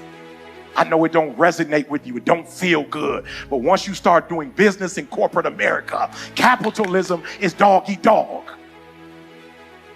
Capitalism is by any means necessary. It don't mean you need to be evil. Even the word says, from the days of John the Baptist until now, the kingdom of heaven suffers violence, and the violent take it by force. You got to be forceful in this world. Do me a favor. If you don't want to be forceful, that don't make you a bad person. Get out of business. It's not for the weak at heart. Watch this, watch this. It says it's a strong desire. What kind of desire? Come on, what kind of desire? Come on, what kind of desire? A strong desire to win or be the best at something. That's why you hear me dressed like this. You see me with the J's and hat. I tell kids, I'm from Detroit. I'm from Chicago. I came from this. You can do it. I'm number one in the world. I don't say I'm number one for me. I already know I'm number one. I'm telling them, I don't care where you come from. I don't care where you can be the best. I don't want you just in the game to be in the game. I don't want you just making money. I want you to be the best at what you do. So what your daddy wanted, so what your mama was a teenager. It doesn't matter. You don't need this, or that. All you need to be successful in this world is that dog. You got to wake up every day and compete. You got to go after it. Watch this. Watch this. Able to compete successfully with others. Write that down. Scale of 1 to 10, 10 being highest, 10 being the highest of, I got that dog. Be honest. Don't play. Be honest with, 6. And when I say that dog, I'm sorry. I don't mean that dog when something go wrong. I just mean you wake up with that dog. The bills don't have to be the burn. You know what I'm saying? Like, it ain't no reason.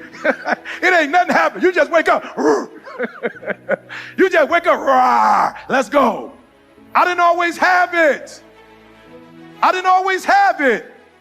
I prayed it away. Ignorantly. God, can't we all? No, sir. There's an enemy. It ain't just all kumbaya. Watch this, watch this, watch this, watch this. Compete success. Look. You can't always be the most talented in the room. It's obvious. I'm in the room. You can't always be like naturally gifted, naturally talented. But watch this. You can be the most competitive. That's different. Talent and competitive is two different things. That's different. Now, my wife is smart, so I tell my wife all the time, like, I feel you, right? I feel you. But I said, I'm going to raise my kids this way. Like, they need everything you give them. Two things I say to my wife. See, one thing I make my kids do, even if they don't want to do it, you're going to have to be a people because you can't make it in this world if you ain't got connections. Talk.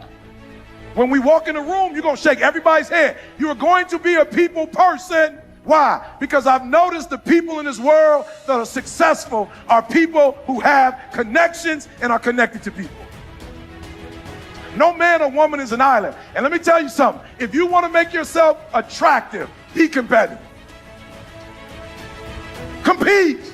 I don't care nothing about your contract. Compete. I don't care nothing about your coach. Compete. I don't care how your people feel about it. Compete. Why? Because people who are competitive are attractive. Everybody want MJ on their team. Even when he retired, they wanted him. The Wizards wanted him. He couldn't even hardly dunk like he could when we were the. They're like, we want Jordan. Why? Because he's going to fill up the stands. Everybody want to play with Kobe. Everybody loved the All-Star game. Everybody loved the U.S. Olympics. Why? Because you get to play with Kobe. You get to play with Magic. A lot of people don't want you on their team, not because you're a bad person. They don't not want you on your team because you suck. They don't want you on your team because you don't compete day in and day out. And when you play in the Lakers, you playing against LeBron, you need somebody that can compete. The reason why they love Bron, because when Bron dunked, he could go like this, but Bron like, They want to play with Bron. Why? Because they know when his game's set. That's why we used to trip on who's the best of the best. And I don't know. I won't get into the debate. I just know people wanted to play with Jordan because they knew with Jordan is going to take it to the hole. He ain't going to shoot. He had that dog. Maybe he wasn't the most talented. Maybe he wasn't the greatest player that ever played. He was the greatest dog that ever played. I don't do stats and all that. He was the greatest dog that ever played. If he could take you out, he would take you out. He had that dog. I'm trying to tell you, we live in a world where people came here, it was absolutely nothing in America. There was no building, nothing. They came to conquer. They didn't come to play games. They didn't come just to build churches. They built San Francisco. They built Miami. They all had one thing in common. They were all competitive. There are those of you who want to do business, but you're not competitive. You have to be competitive to do business, and it doesn't matter how you feel about it.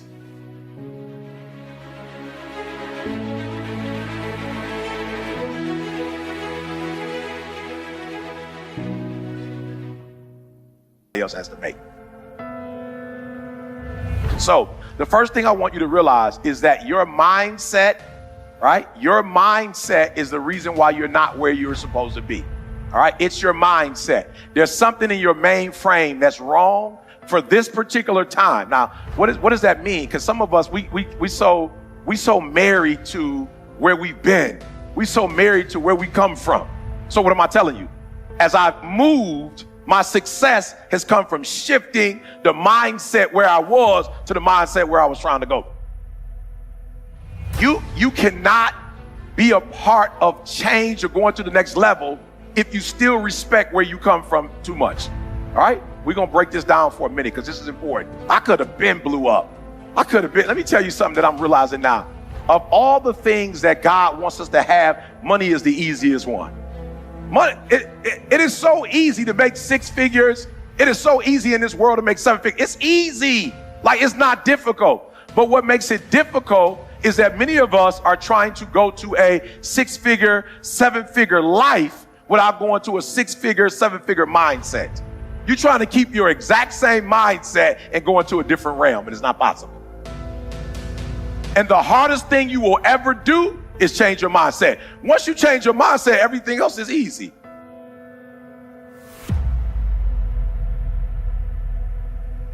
So there are certain thought patterns you have that no matter how hard you try to get 6-figure, 7-figure, you'll never be able to go there because a part of being a CEO is being vulnerable. So if you're a person who wants everything already together, already fixed, you can't be a successful entrepreneur.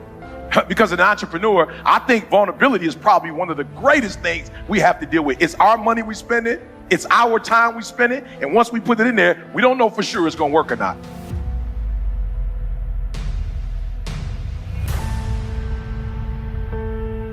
I'm working on a book, right? And the young lady, and as I'm going through with her, she was like, Eric, the hardest part about working with you is that you don't have a demographic. Imagine the kid that was 13, 14. Imagine I wish y'all would have met me. I wish y'all had met me at 21, 22, 23 with the full dashiki boy. They think I'm playing. I don't know where she at. When I first got to Michigan State, they're like, bro, you're gonna have to calm down. I'm talking about I'm coming to class with the Malcolm, with the looking through the window like what?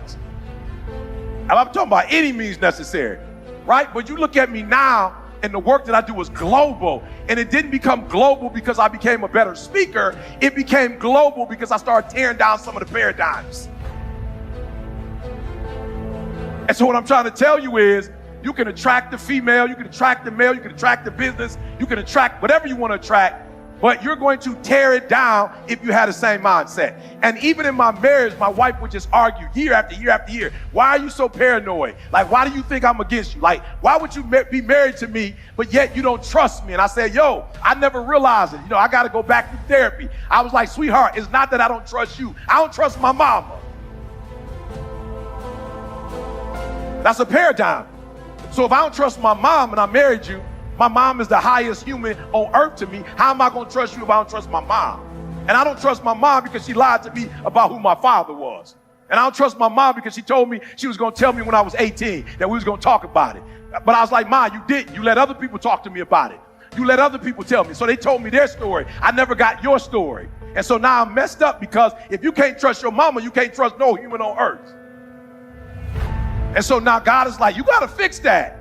You can't be going in these environments. I'm blessing you with all stuff. You're going to lose everything. The highest thing in the world is trust. You don't trust people. So when my wife said, you paranoid, I am. I'm paranoid because the person that I loved the most, that I had the closest relationship to, lied to me about who my father was. And then when I discovered who he was, meaning that I know my grandma, I know my aunts, I know my uncles, I know my family, I thought he was a friend of the family, then my mom put me in a situation where if you go after a relationship with him, then you'll lose the one you have with me.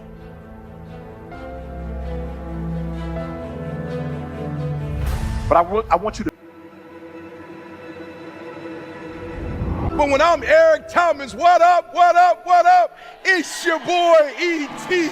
And welcome to another edition of Bring It From the Bottom. Thank God it's Monday.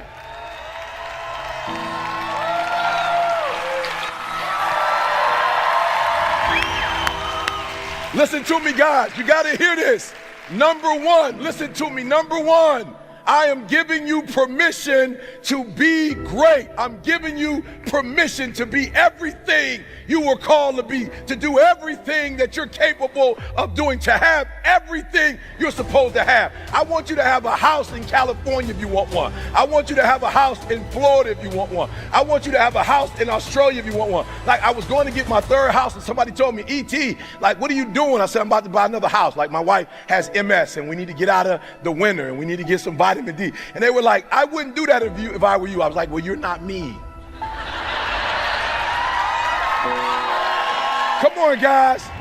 Listen to me. You have to be careful when you hang around average people. All they're going to do is tell you what they can't do. And that's okay that they can't do it, but that has absolutely nothing to do with us. We can go from being homeless and high school dropouts to having PhDs, writing books, and becoming the voice of a generation. We can do whatever we believe we can do, and we don't need anybody's permission to do it but ours. 1, 2, 3. 1, 2, 3. 1, 2, 3. I am great. Listen to me, and I don't owe anybody an apology. I am phenomenal, and I don't owe anybody an apology. I am going to do great things, and I don't owe anybody an apology. I was created to be great. I was created to do great things. I was created to have great things, and I will no longer ask others for their permission. Listen to me very closely. So, in this journey, the first thing I had to do was to embrace my I am. I had to embrace that, no, I'm not a traditional student, but I'm a student nonetheless. That perhaps I can't do it the way everybody else does it. I'll never forget in the PhD program, a teacher told me, a professor said, you don't think critically enough and you don't write well enough to do a dissertation. And I didn't get upset. I understood what she meant. She meant that you're not going to be able to do it the traditional route. What she meant was you're not going to be able to use your academic prowess to make this happen. But what she didn't realize, number two, which is important, first, I embraced the I am. Number two, what she didn't realize is that I had average academic skill, but I had phenomenal will. I had average skill, but I had phenomenal will. And so in order for us to have and be and do everything we were born to do is, number one, we have to kill the noise. We have to stop going to other people and looking to other people for their permission to do what only we can do. Listen to me very closely. It's our dream. Nobody's gonna see it like you do it. It's your dream. Nobody's gonna feel it like you feel it. It's your dream. Nobody's gonna be as dedicated to it as you are. It's your dream, and they don't have to understand, and they don't have to like it, and they don't have to do it. It doesn't make a difference. It's your dream, and you, my friend, have been given the task to make it happen, and you can't let anything stop you from doing what you were called to do. And so listen to me. I embrace the fact that I'm not an A student. I embrace the fact. But what she didn't realize is that I was going to go to Michigan State University's library. And in that library, they had dissertations. And I must have pulled down about 40 dissertations till I found the one that looked like something I could write. Don't listen to me very closely. Average skill, but phenomenal will. And I'm telling you today that there will be some roadblocks. I'm telling you today that there will be some haters. I'm telling you today that there'll be some people in your family that don't understand. I'm telling you today, as you begin to take this journey, even as you're here, people are asking you, why would you come here? And why would you spend this kind of money? And why would you invest this type of time? And it's a scam. And why would you do this? And why would you do that? It's like, I just don't get it. Again, they don't have to. But what I need you to do is I need you to kill the noise. I need you to embrace the I am. And however you get it done, I need you to get it done. And so I went through 40 dissertations until I found the one. I was like, yes, this looks like something I can do. And I went through that dissertation for weeks, and I studied and I studied and I studied. And I looked at the patterns, right? And I studied. I said, okay, this is exactly how I'm going to do it.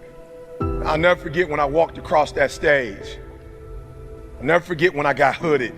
I'll never forget when the committee said, you passed. I'll never forget when the dissertation was done. I said, wrap that up in a gift wrap and send it to that professor. And let the professor know that no, I couldn't do it on your terms, and I couldn't do it the way you did it, but I did it my way. I did it my way. And I got it done. Listen to me, number 3 is important. Number 3, guys, stop trying to do it like they do it. Stop trying to fly like they fly. Stop trying to run like they run. Stop trying to talk like they talk, and do it your way. Watch this, guys. Watch this. This is so important. Like, you got to embrace I did it my way. You got to embrace that you're unique and you're special, right? And I remember when I first started speaking, and when people say, where's your shirt and your tie? I said, that's Les Brown. They said, where's your shirt and tie? I said, that's Zig Ziglar. I'm not Les Brown. They're all great. I'm not Zig Ziglar. And if I try to be Tony Robbins, I'll fail at best. If I try to be Les Brown, I'll fail at best. If I try to be the late, great Zig Ziglar, I'll fail at best. But when I'm Eric Thomas, what up, what up, what up? It's your boy, E.T. And welcome to another edition of Bring It From the Bottom. Thank God it's Monday. Oh, you didn't hear what I said. I can't be Tony Robbins. I can't be Les Brown. I can't be Zig Ziglar. I can't be the great Lewis Howes. I just can't do it. I can't be Sean Terry. But I'm going to tell you this. I am a great version of what up, what up, what up? It's your boy, E.T. Bring it from the bottom. Thank God it's Monday. 1, 2, 3. Ha! 1, 2, 3. 1, 2, 3. You are great. You are wealthy. You are unique. You are special. You are talented. And you deserve to have everything you want. You deserve to live your best life. You deserve it. And stop listening to the people who tell you you don't. Kill the noise. What do they know?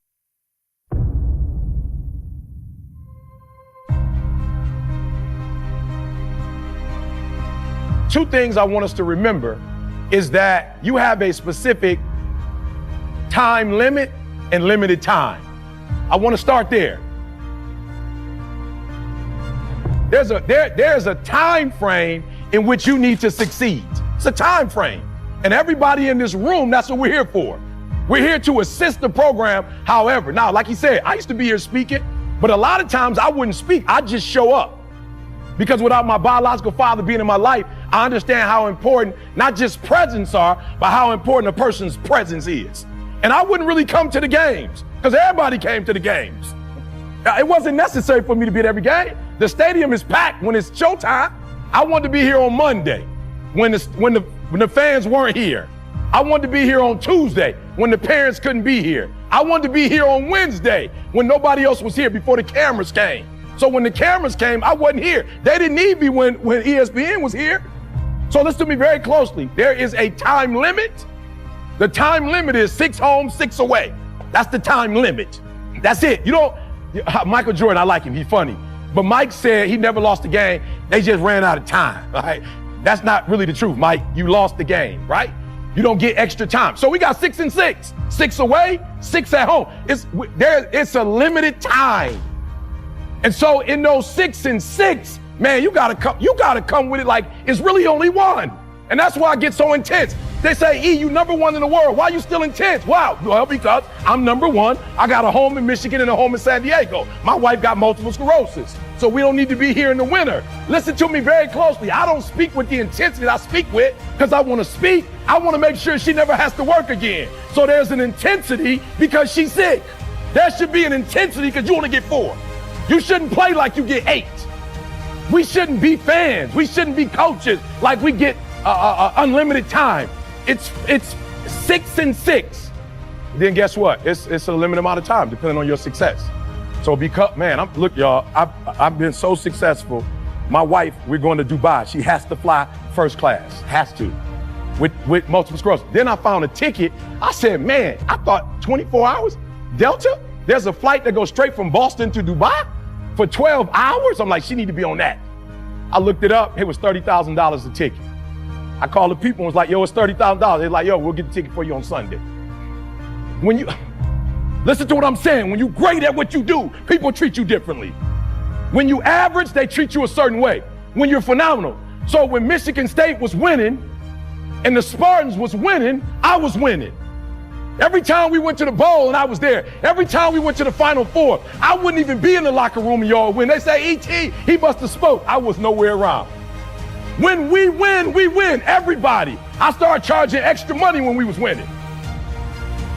I want you to understand when you win, it's a limited amount of time. We don't have forever. We got 6 and 6. They're not going to give us 50 years with this particular coaching staff. They're not going to give us 50. But if we win, they're going to give us 50 because we see coaches who win and they get to stay. That's what we want, like what Izzo's doing. We want the same thing here. We want a stable program. Limited time. We have a limited time to get it done. Game 1. And so what we need to do is support coach. That's why I'm here.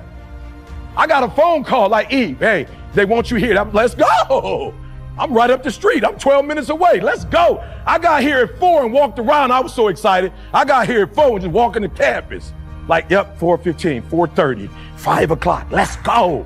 So number 1, we don't have forever. Let's not act like it. We don't have forever. I'm going to die. That's the one fact that we cannot argue here. I don't care if you're Republican. I don't care if you're Democrat. I don't care what you are. We're all going to die. And so I don't act like I'm going to live forever. So every opportunity I get, I murder it. We have an opportunity. It's a brand new season. It's a brand new coach. It's a brand new philosophy, process driven. I love it. I'm about that life. I get up every morning at 3 o'clock. And when I want to get up, when I don't. When I feel like it and I don't feel like, why? Because I'm process driven. I'm not feelings driven. Champions are not feeling driven. Champions don't get up when they want to. And please listen to me. There is a championship coordinates, and you can't change that. You can't change that.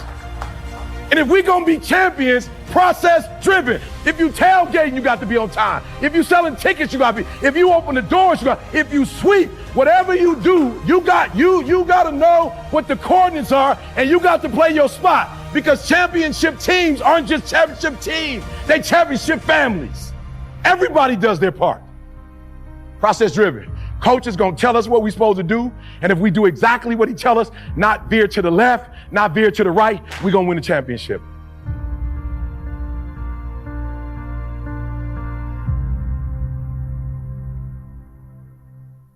And so one of the things I need you to do is stop being so desperate. Let me start here and let you know you special. And I need you to start acting like it. From this day forward, I don't need you to beg for nothing else. Stop begging people for stuff. Stop. If somebody doesn't love you, they're not about to love you because you start begging. What they're about to do is manipulate you. That's what they're about to do. When people see that you have a low self-esteem, they take advantage of you. That we're not here to take advantage of nobody. Because if we do it the right way, it's gonna last forever. Okay, I just wanna help you today. So number one, let me tell you something. Not only do I love you, God loves you. I'm not desperate, so I don't go looking for stuff. I live right and the stuff come to me. I'm not desperate. The right people gonna come to me if I do what's right. I was talking to a young man last night. He was like, I'm trying to find a woman. I said, just do what's right. Don't try to find one, just get better. So when y'all do hook up, she ain't got trash. It's easy to hook up. A lot of people have hooked up, but a whole lot of people have gotten divorced. And a lot of people have killed people in a marriage. A lot of people have gone to a mental institution connecting with folks. A lot of people got on drugs when they got hooked up with somebody. So the goal ain't to get into a relationship. The goal is to get into a healthy relationship. It don't take nothing to get in a relationship. That's why I told you, I know I eat on my own. I know, like a lot of folk out here, I'm telling y'all, be careful. They don't know how to make money on their own. They got to manipulate you to make money. I don't need no other human to make money. I don't need to manipulate you to eat. I know who I am in Christ. I know who I am. I was born with a gift. My gift shall make room for me, not manipulation. My gift shall make room for me. I don't need you to eat, and I'm not saying that in a bad way. We got God. So let me show you how much God loves you. God told me in my 1.5 years, 2 years away, as I was studying, God told me, you got to tell my people that they need to know who they are, one, and once they know who they are, they can be more demanding. It's difficult for you to be demanding when you got a low self-esteem. It's difficult. It's difficult for you to get what's yours. Listen to me. If you don't have confidence, you will work for your inheritance. Yeah, they missed it. Like when you got a low self-esteem and you hurt, you will work for what God already gave you. You just so screwed up, you will work for what God already naturally gave to you. And so I'm not here to manipulate you, but two things. One, you gotta love yourself. Number two, you gotta be demanding. It ain't black, it ain't white, it's demanding. And the reason why you not where you want to be, it had nothing to do with nobody else, is you got a low self-esteem. You stop believing at some point in who you are. And now you got to be connected to somebody else in order to feel like you somebody. Or you got to work to feel like, have you lost your mind? You think a job makes you who you are? You think because you make money that makes you are. So we're going to say it together, and we're going to keep saying it throughout my hour here. I can, I will, I must be demanding. I can, I will, I must be demanding. Some of y'all, you're a substance abuser. You got to start being demanding. That crack calling your name, you can't tell it no. You got to be demanding. That relationship that you know was to your demise. You so sick that you want to go back to it. You got to be demanding and tell your sick self no. No. You thought I meant be demanding to them. The reason why you can't demand nothing from them is because you can't demand nothing from yourself. When you learn to control you and put you on punishment, it's easy to do it for the next human. I can, I will, I must be demanding. Be demanding. Be demanding. Oh, we're going to get to it before we leave. You can't even say demanding right. Look, that's my whole message. It's just going to take me some time to get you there. I can, I will, I must be demanding. I can, I will, I must be demanding. I can, I will, I must be demanding. You gonna get it, I can, I will, I must. When you feel it in your spirit, I can, I will, I must be demanding. I can, I will, I must be demanding. Demanding.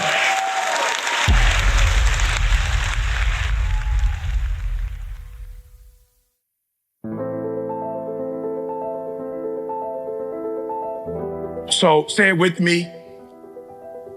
I will never be average. On 3, 1, 2, 3. All right, some of you saying it average. You know what I'm saying? I will never be average. Say it like you mean it. 1, 2, 3. Good, I'm feeling it. 1, 2, 3. I will take ownership. We're going to add that. 1, 2, 3. I love it. She got it. We're going to do it together. I will never be average. I will take ownership. 1, 2, 3. Come on. I'm talking to somebody. We gonna get it out of you right now. We gonna get it out of you. On 3, we gonna get it out of you. When you leave this room, you will take full ownership. And the reason why I say it's my fault, even when it's not my fault, because when I say it's your fault, I give you power. I give you control over my life. And I will never give another human control over my life. It's my fault. It's my problem. I'm coming up with a solution for it. It's my fault. It's my problem. It's my solution. I'm taking ownership. Come on, say it with me. I'm taking ownership. Come on, I'm taking ownership. Come on, I'm taking ownership. I need everybody to sit down. Here's what I need you to do. If your father wasn't in your life, your mother wasn't in your life, you were a foster child, something bad happened to you, somebody verbally, sexually abused you, it's not your fault. But if you've been given power to those people, I want you to stand right now and take your power. Where are you? I want you to stand and say, I'm not doing it no more. I'm not giving nobody else power no more. I'm taking it. Where are you? I need you to stand. I need you to stand. Listen to me closely.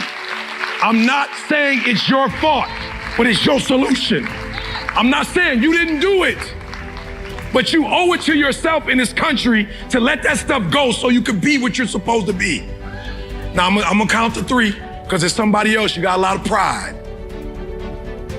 And that's why you're where you are right now. Let your ego go. You're amongst family. Let your ego go. You're amongst family. Let it go. You need to stand because you're still holding somebody else hostage for what they did to you. And I need you to let it go. Where are you? I want you to stand right now. 1. Thank you. 2, thank you. Let it go. Come on, let it go. Let it go. Come on, let it go. Where? I see you. Come on, somebody else. Come on. This is just number 1. I got to get past this one. I got to get past number 1. You're still sitting. Come on, you're sitting. Come on. Let it go. Let her go. Let him go. They don't deserve that much power over your life. Let them go. I know they hurt you. Let it go. They only still have power because you still holding on to it. Stop being average. Average people can't forgive. Average people can't let go. The greats, we do whatever it takes for self-preservation. We do whatever it takes to be happy. You think I wanted to let my biological father off the hook? You think I want to let him off the hook? He left my mom. He left me. You think I want to let my man off the hook? I was with my family my whole life. I thought he was a friend of my family. I didn't know he was my father. I know my grandma. I know my aunts. I know my cousin. I just thought he was a friend of the family. And I asked him why. He said, your mother said. I said, my mother said. How dare? No, you're right. My mother said. That wasn't the answer I was looking for. But if that's the answer you have, I'll take it and I'll take the rest of my life and I'll be happy the rest of my life.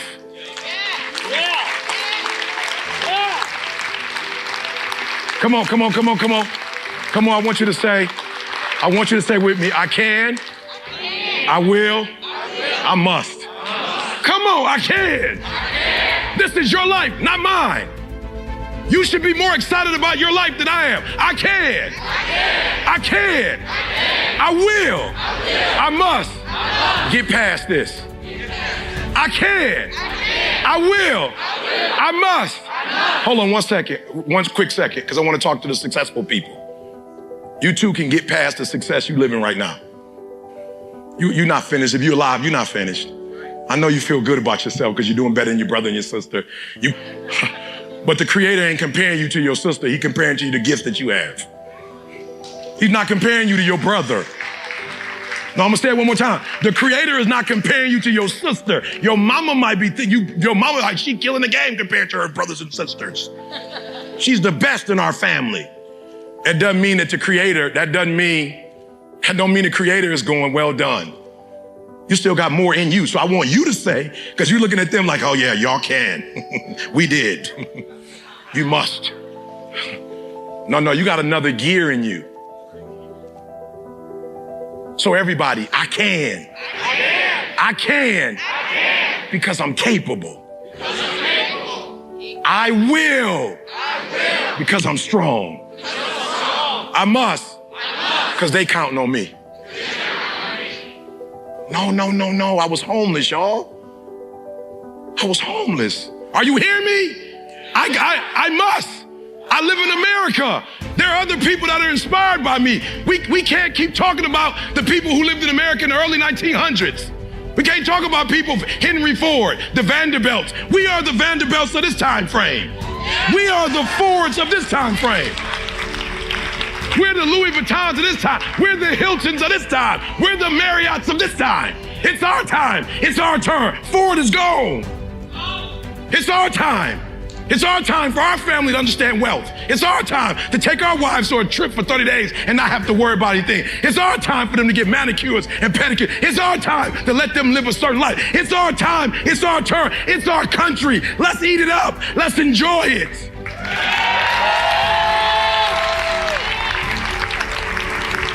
I can. I can. I can.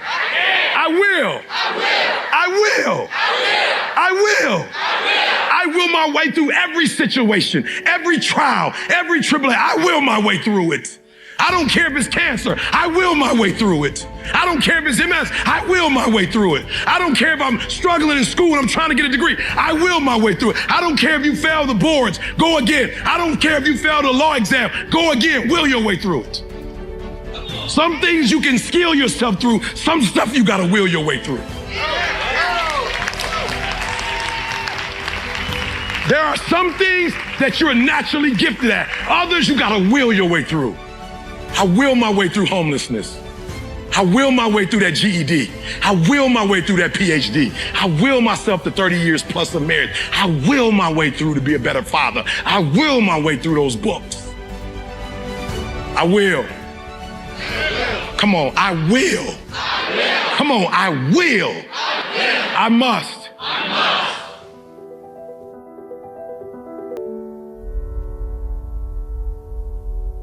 I never knew it until I saw it. And I was like, yo, you super emotional. That's sweet on you. That's sweet on YouTube. That's sweet when you're talking to 10,000 people. But when you one-on-one with your girl, that's too much energy. And you got to pull it back. So when I took the test, I saw my girl a 99D, which means when you start coming at her like that, I had one thing I couldn't overcome, but when I got the test, I saw what I was doing wrong. Listen to me very closely. You keep saying you ain't on the next level because of the economy. You keep saying you ain't on the next level because of racism. You keep saying you ain't on the next level because it ain't the season. You keep saying you ain't on the next level because they don't love you. You keep saying you ain't on the next level because the opportunity ain't there. The truth of the matter is that you ain't there because you ain't there. I could have fixed this years ago, but I didn't know it was a problem. But that's why it's important to do professional development. I spent money to get this after I got my PhD. Because I wanted to get better because it wasn't working. And although we might not have argued, it might have been like once every 3 months. But let me tell you something. When you don't argue for 3 months, that day you do argue, it negates everything. It tears everything up. And I was tripping because I was like, it ain't fair for you to tell me not to be emotional just because you ain't emotional. But it was like, Eric, it doesn't matter. Do you want this marriage to work or not? And there's some of you, you know what you want. You know what you want, but you are not personally willing to do the work it takes to get it. What you're trying to do is do what you've done on this level and get the next level. You're trying to do exactly what you're doing on this level. You're like, I'm getting up every day. I'm putting in 2.5. I'm putting in 3, and I'm not getting the opportunity. The opportunity might require 3.5. I'm lifting weights. I'm eating right, and I'm not getting the opportunity. It might require getting up and working out 3.5. It might require you saying no to your friends. It might require you changing your diet. It might require you moving to another city. Whatever it takes, you got to be willing to do it, and you keep saying you're not there because of something else, because it's easier to blame somebody else. Because now you don't got to do no work when you blame somebody else. Guess who got to do the work? They got to do the work. But guess who got the power? They got the power. How many of y'all tired of other people having the power? Let me see your hand. You want the power. I'm just being real, hands down. Hands down. Think about what I just said. How many of you want the power? Let me see your hands. Good. Write down next to your crazy idea some of the things that you know you're doing wrong that's messing up what you're doing.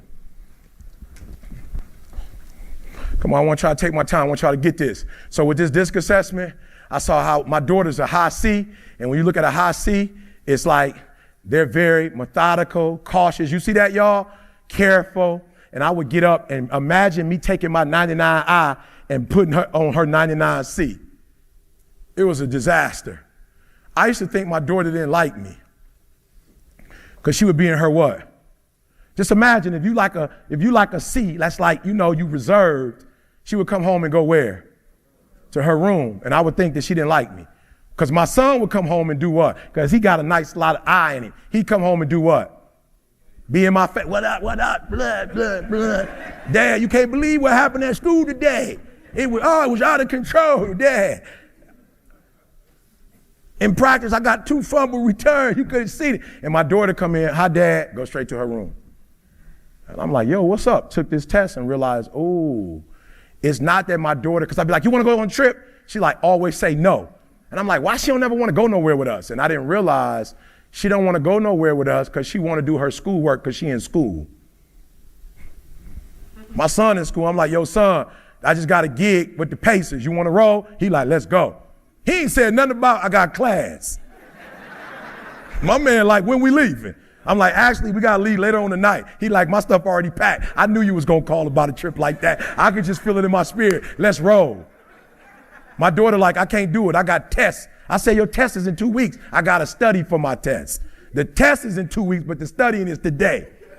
I was like, I didn't even know it worked like that. You know what I'm saying? Like, I never even put that together. Like, I just be ready on test day. She's like, no, you actually have to study to know what to do on the test day. But guess what? When I start saying to my daughter, 48 hours in advance, a week in advance, we going on a trip, guess what she starts saying? Yo, I can roll. Because I gave her enough time to do what? Plan. So it wasn't nothing personal. I was treating her like she was an I when she was a C. Does that make sense? Look, you got some changing to do. If I don't get to no other slide, you got some changing to do. And I'm telling you, the reason why I'm leaving corporate and going to schools, because it's easier to help a doggone middle school kid change than a grown man. It's hard changing grown men. I'm talking about hard. I'm like, yo, my ratio gonna go up. I'm gonna be a legend if I go to middle school. I'm gonna be a legend. Like Eric came in, talked to 100 kids, 98 got changed.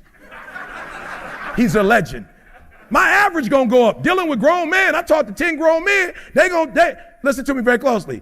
A lot of times when I counsel grown men, first and foremost, they don't want counseling. They want me because I'm anointed to co-sign what they doing. That's it. They like, E.T. got a relationship with God. If E.T. say it's cool, then it's cool. And I refuse to do it. Like, look, people call me, E, can you marry me? How can I marry you when you already married? You calling me to marry you, you already made a decision. I can't marry if you made a decision. I need to counsel you first to see if y'all even need to be married. What if I say no? I don't think God told me y'all ain't compatible. But here's what they do, because they slick. They know I like to counsel. So they call like, E, we want to get counseling so you can marry us. How will I know if I need to marry you until I counsel you? Oh no, you could counsel us, but we're going to get married in a year. I can't do that. I have to counsel you first and then tell you, but what you want me to do is you want me to co-sign a decision you've already made without even praying about it. That's what grown people do. You already made up in your mind. You done brought I want married counseling. I come to you and your wife, hey, E, do me a favor. What you telling me to do is say, I'm paying you, tell her she wrong and I'm right. Just go in there for me real quick and tell her my side. I need you to help her to see how I see. She's not getting it. I'm like, bro, I'm gonna need some time. You might not even see right. You got me co-signing some foolishness. Are you hearing what I'm saying? I'd rather do elementary kids than grown men. Elementary kids, they've been broke, but they ain't broke yet. Grown people broke. It's easier to help somebody who is broken at a young age than a 50-year-old, a 40-year-old, a 30-year-old. You understand what I'm saying? So what I'm telling you to do, since you hate being told what to do, you're going to have to fix yourself since you don't like nobody else telling you what to do. And because you're not willing to pay for a coach, you're going to have to coach yourself. Does that make sense? So I want you to write down honestly. Write it down real quick. Write it down. Let's go to the next slide. Honestly, write it down. I want you to write it down for me real quick. Write down, what are you doing right now that you know that's killing the game? Write it down. I'm going to be honest with y'all. There was a time when I used the race card. Anybody in here ever used the race card before? Let me see your hand. You for real, you used the race card. For real. And is it real? Oh, it's real. But is it real? No. Because when you use the race card, who has the power? Good. We don't even know who got the power. Good. Can I get some water? All right, watch this. Real quick, watch this. So we just bought a building, y'all. This is crazy. We just bought a building, right? And what I didn't know, because I'm new to the game, when you buy a building, you buy it in the neighborhood, and although you own it, you don't what? You don't own it all the way. Who makes the decisions? The city. So we done bought this building. I'm about to try to turn it into church. The city didn't say nothing to me about what I could and couldn't do till after I bought it. Then when I bought it, they like, we don't even know if we're going to give you a permit to do what you're trying to do. When I tell y'all we went to a meeting, and we in the backwoods of Michigan. We go to the city council meeting. We all African American. It's Caucasian. We get in there, I promise you. My church every month, guess what they doing? They crying because things didn't work out. They crying is what? It's race. We black. They don't want us out here. All right, and I was like, well, that's good, but we bought the building, so we have to figure this out. I'm just saying, if that's the truth, that they don't want us out here, then we stuck. Right? So I was like, y'all, we can't keep playing the race card. We got to find out what's going on. So we had one of the dudes from the city come up to the building, and my man, thank you. My man went off on my contractor from the church. He went off. My contractor called me like, yo, bro, you better get up here real quick because we ain't never gonna be able to get a church. I'm about to knock my man out. I don't know who my man think he is. Right? So I get up there, right? And I see him, an old white dude. Like he might have been back like when it was like colored water fountains. He might have been back then. He was on it, right? But I told my boy, I was like, yo, we can't go there. And I sat down and I did my homework and I went and I studied. Keep going for me. I studied. Oh, don't worry about that. I went to one with the 1% with the poverty boy. I went and I studied, y'all. I studied my hookup, right? And what I found out was, it is because they're white, but it has nothing to do with color. It has everything to do with preference. I want to go slow. I want to make sure you hear what I'm saying. It has nothing to do with color, meaning that they're white, but it has something to do with the fact that they're the city and they do ordinances. So when you're in the city and you do ordinances, you wouldn't be a D and I, a S, you would be a C, right? And I realized what we did wrong. My boy's a high I. So he came in there talking about how he was going to do the building, but he never had what? He never had papers. He never had a blueprint. So we called an engineer, and the engineer came in, and I know why my boy didn't do it. Because he didn't want to spend the what? He didn't want to spend the money. So now, I didn't even know because I wasn't going to the meetings. We in the meetings talking to a group of people who ain't geeked about talking. They want to see what? Paperwork. So yes, they're prejudiced, but not prejudiced on race. They're prejudiced on procedures. So you in there talking about what you're going to do. They want the paper. I said, bruh, let's go pay somebody. We paid somebody and got the stuff. And in less than 2 weeks, we had our doggone permits. But we could never get it fixed because we kept saying it was. Now we on the phone telling people, I'm talking about people calling now. Oh, girl, you ain't gonna believe it. We just left the meeting. Racism. They done spread the whole thing through the whole church on some racism stuff. It ain't even racism. It's structure. Anybody got time in no city council meeting be talking about your plans? They want to see your plans. And then they are a little nervous. Because there's been no black establishment in that city ever. We the first ones. They might have scrolled through BET and saw some stuff on BET and was like, they about to bring BET up out of this joint. I ain't mad at them. They like, oh, we don't know what's coming out here. I'm just being real, because listen to me very closely. Once they give you the permit and they co-sign, at that point, you can do whatever you want to do. And they're, what do you call them? Adult facilities right between our church. So they thinking they come in here with all that.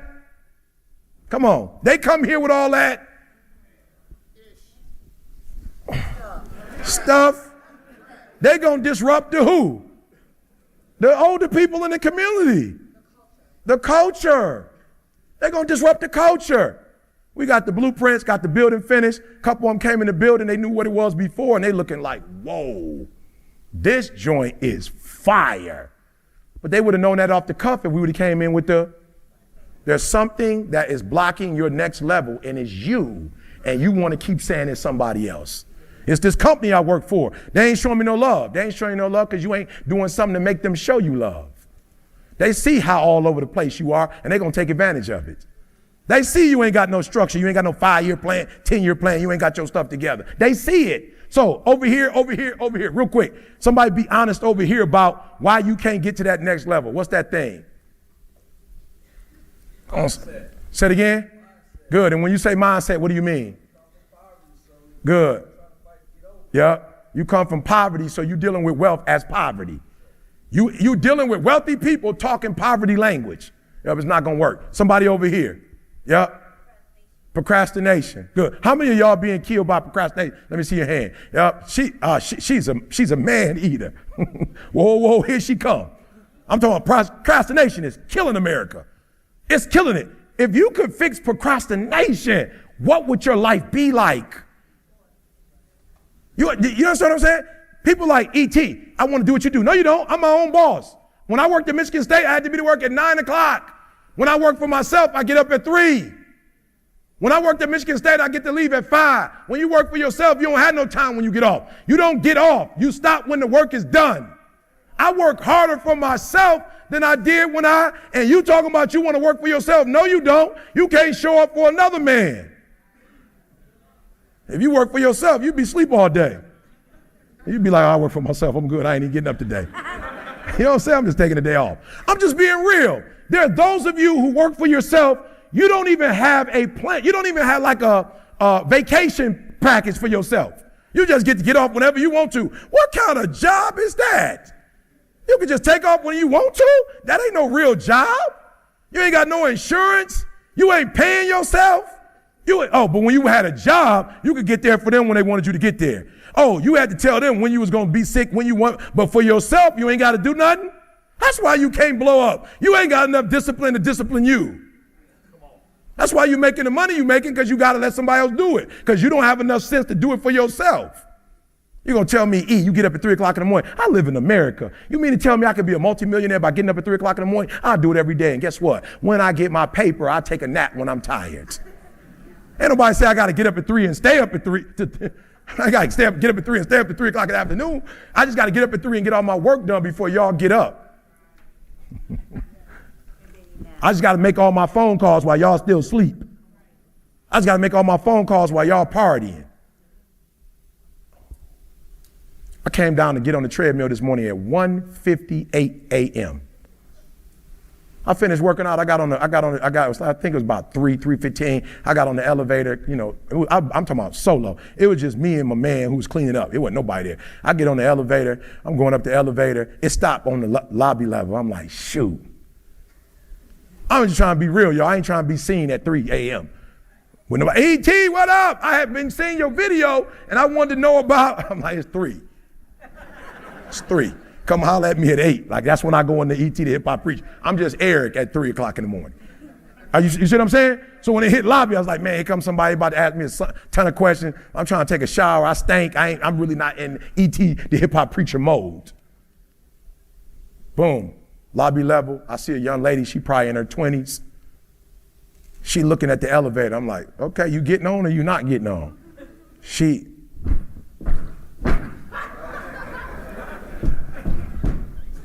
I was like, man, I hope I don't get shot. You know what I'm saying? I'm just from the city. I'm like, okay, ain't no telling. My cousins all got guns in their bags in Detroit. I'm like, I'm in the elevator alone. Man, I should have got up earlier. You know what I'm saying? I'm going to bed from working out. She going to bed from being drunk. I felt so bad for little mama. I'm like, yo, you don't even know where you are. You don't even know who I am. You don't even know you're on the elevator with me. You don't know who I am. You don't know what my MO is. You so drunk, though, that you ain't even you so stupid, you ain't even drunk with somebody. You drunk by yourself as a female in Miami.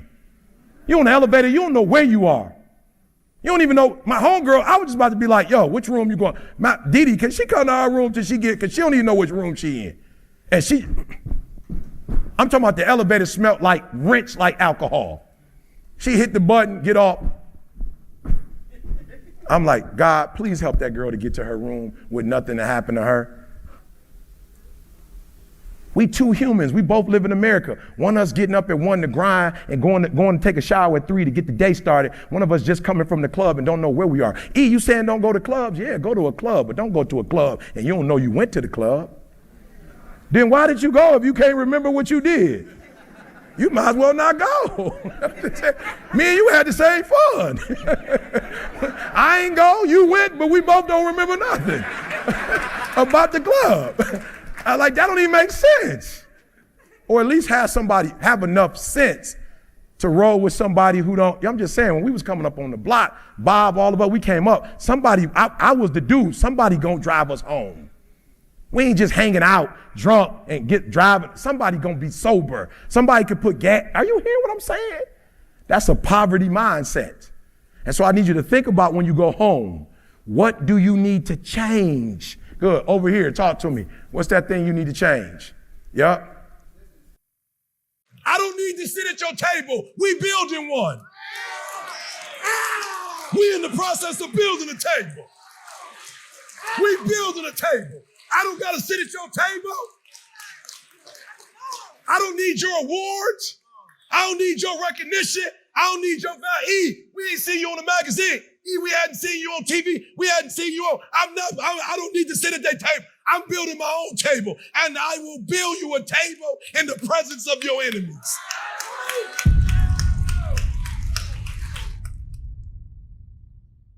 Let's go. So the first one, I just want you to see where you are. And be real if you didn't flip this joker. But trust me when I tell you, when you get to the top, they all gonna become. And why? Because when you get to the top, you start elevating past them. So the people that just own money, you could pass them up. The people who just own security and finances, you could pass them up. The people who just want to be down, they just want to be belong. They want to just be in the crew. They just want. You know how many people I said no to? Because I know they would give me a great opportunity, and I know they would give me a lot of money, but they would take me off track. So I said no, because I don't want to be off track. Good, let's go. Come on, I'm sorry, y'all. Let's go. All right, we're going to walk you through these. I'm trying to be nice and walk through this. All right, so I got to ask you a question. Who's your bully and why? I want you to think about it right now. Who's your bully? Who are the people in your life that's bullying you? We're going to stop it today. They bullying you. All right, I got two people in my life that's bullying me. My wife and CJ, they're my bullies. I'm just being 100. Those are my bullies right there, all right?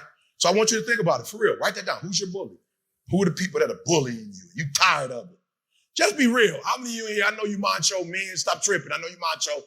You a man, don't trip. But how many of y'all feel like, yo, you got some bullies in your life? Let me see your hand. You got some bullies in your life. There are people or situations that are bullying you. People in situations that are bullying you. By bullying, I mean what? You don't have the control. Either they have it or it has it. Let me see your hand. Be real. Come on, write it down. Bullies. Write down your bully. Thank you. Praise God. Oh, praise God. You know, I just be having it anywhere. Praise God. That's why I tell you, I ain't into things. I'm like, that'll come back to me, God. I'm doing too good for your people. You just let somebody steal my phone, right? And then I'm with good people where you can put your phone down. Y'all know what I'm talking about. Family reunion, you got all your stuff. They're like, why don't you just put your bag down? Like, I'm good. You at home? Not a Pookie here, I'm not at home. I saw a little Ray Ray. I'm not putting my purse down. I know what he's capable of. You always know that side of the family. Like, he's so-and-so son, right? All right, so listen to me very closely. I want you to pay attention. Who's bullying you? What's bullying you? Why is it bullying you? Write that down. I want you to do that for me. Right? Now, let's be honest. When we say the word bully, for many of you, how many of you, that has a negative connotation? Let me see your hand. It has a negative connotation. You don't like it. Good. All right. So what I want you to do is right now, we're going to, you geek with Jesse. You geek. Jesse was talking. You was geek. Jesse said, he did this, he did that. You was like, oh yeah, I'm going to do this, I'm going to do that. You was pumped up, right? But you will never be able to do it because you have a negative experience with bullying. So because you don't like bullies or being bullied, you can never be demanding.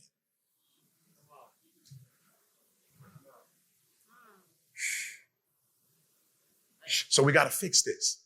So it's going to be difficult for you to do it because when you're supposed to do it, you're going to be like, I want to call, I can't, then you call, then you hang up. And then so you can't be demanding because somebody was demanding to you and you don't like the way that feels. So now you're not going to be demanding. So that's why I said low-hanging fruit. Watch this. Overcoming a bully, it doesn't happen at the bottom with food and safety and finance. Overcoming internal struggles, that's self-esteem and self-actualization. You see why I'm telling you got to climb it? Now, if you can go into the Louis store and pay to get your self-esteem, and that's what people try to do. They go buy stuff, they wear stuff, and they like, look at me, don't I have self-esteem? That's fake self-esteem. It's not real. It's artificial. It's GMO. It's genetically modified. It's not good for you. Sean is not real food. It's not real food. It's not real food. Cheetos are not real food. Everybody like, why we got cancer in America? Because you eating stuff that ain't real. It's not real. I went to the Juice Nation the other day. They made me collard greens, kale, cucumbers, celery, and some other mess. I drank that stuff, was like, ugh, disgusting. My body was like, thanks, bro. Let's go. I went to Chick-fil-A, and my daughter and they all ordered something. I was like, man, I don't want to do it, but let me get a real small peach. I drank that peach shake. My body, my taste buds was like, my man, 50 grand. I had 3 bites because I ain't been eating like that. My body was like, ugh. That thick, rich cream, my body rejected it. I went home, used the bath. My body was like, get that out of here. We can't be drinking juice and we want the juice. But I want the.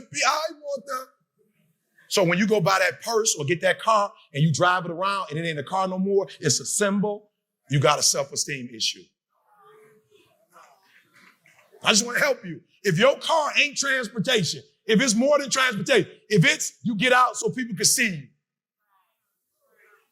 then you have not gotten the self-esteem and self-actualization. And I want you to know that's where all the richness is. All the other stuff, that's where, when you want to go to, when you really want to experience life to the next level, you got to get to self-esteem and self-actualization. All that other stuff is not going to take you to where you're trying to go. No, listen to me. I was pissed. She was like, we're going to do something different. I was like, all right. My wife was the one that started. She was like, y'all need to come in this way. Y'all need to do that. So I called C. Didi said, we need to do this. And he was like, all right, bet. Let's do it. So he's like, this is what we'll do. We're coming together. We'll do that. I was like, what time is that? He's like, nah, I usually don't come until it's time to speak.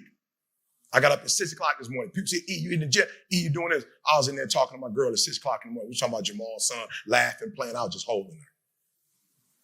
I was like, man, I don't even feel like going down there and speaking to 10. Like, see, call me right when it's my time. I don't even want to leave. Guess what? I had 3 incredible hours of talking, laughing with somebody I've been with since I was 16 years old, and I ain't record none of it. I ain't take no pictures of it, but it really did happen, and it really felt good. I'm trying to tell you, when you get past those first 3 and get self-esteem and self-actualization, you're going to have more energy for you. And you're going to be able to tell people no. You can't tell people no when you got low self-esteem because you're still trying to please them, make them happy. Come on, let's go.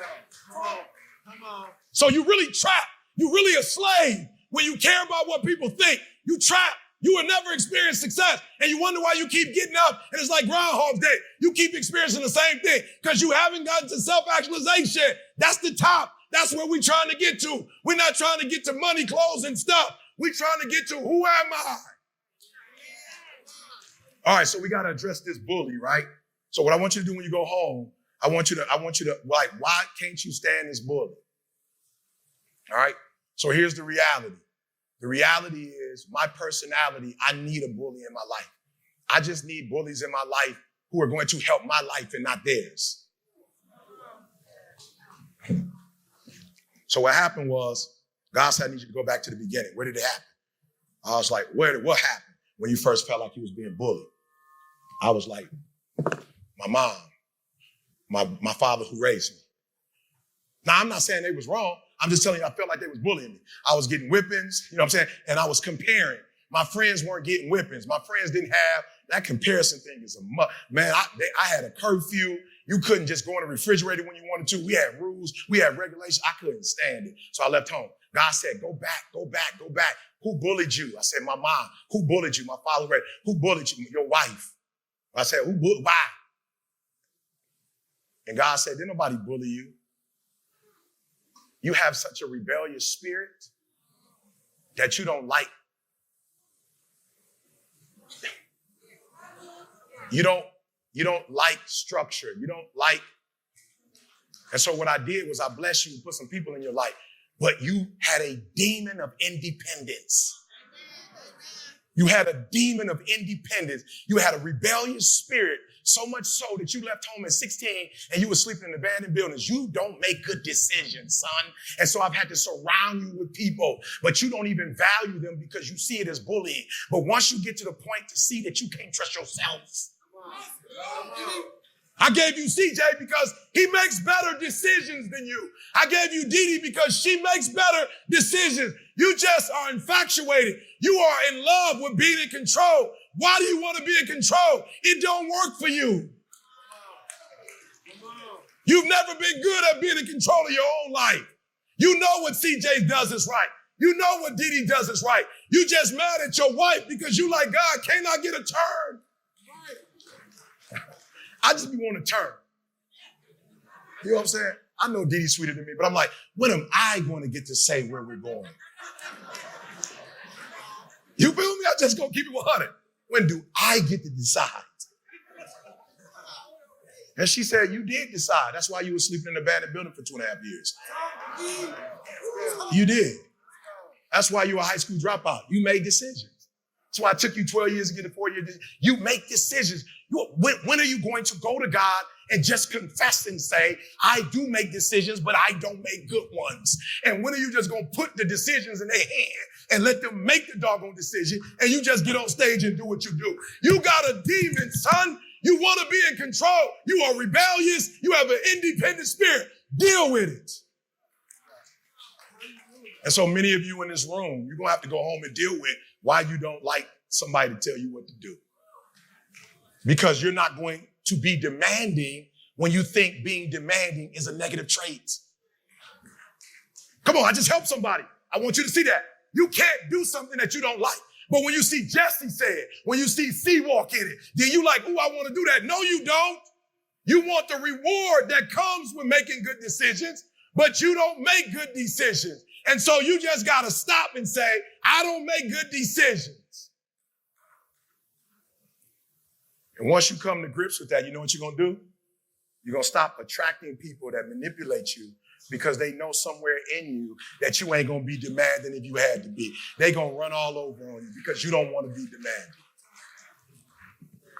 All right, so I'm going to give you this one right here, then we're going to move on. So a good friend of mine, Curtis Daniels, works at Patchwork, Spartan. He came to Michigan State. And he was like, E, we're going to do this trail thing. You with me? I'm like, yeah, whatever, let's go. So I was like, where we going? He was like, he sent me this GPS coordinates. It was like 4, 3, 5, 6, 8, 9, 10 minus 3, 2, 5, 1. I was like, yo, Kurt, well, I'm going to be honest with y'all, like Jesse was. He didn't do 8 pull-ups, right? I'm going to be honest. I asked him in my head what was this, but my ego wouldn't let me call and say, I don't know what a GPS coordinate is. You feel me? So I called Carl. Yo, Carl, what's this right here? He's like, that's GPS coordinate. He's like, I know what it is, but I can't literally explain it.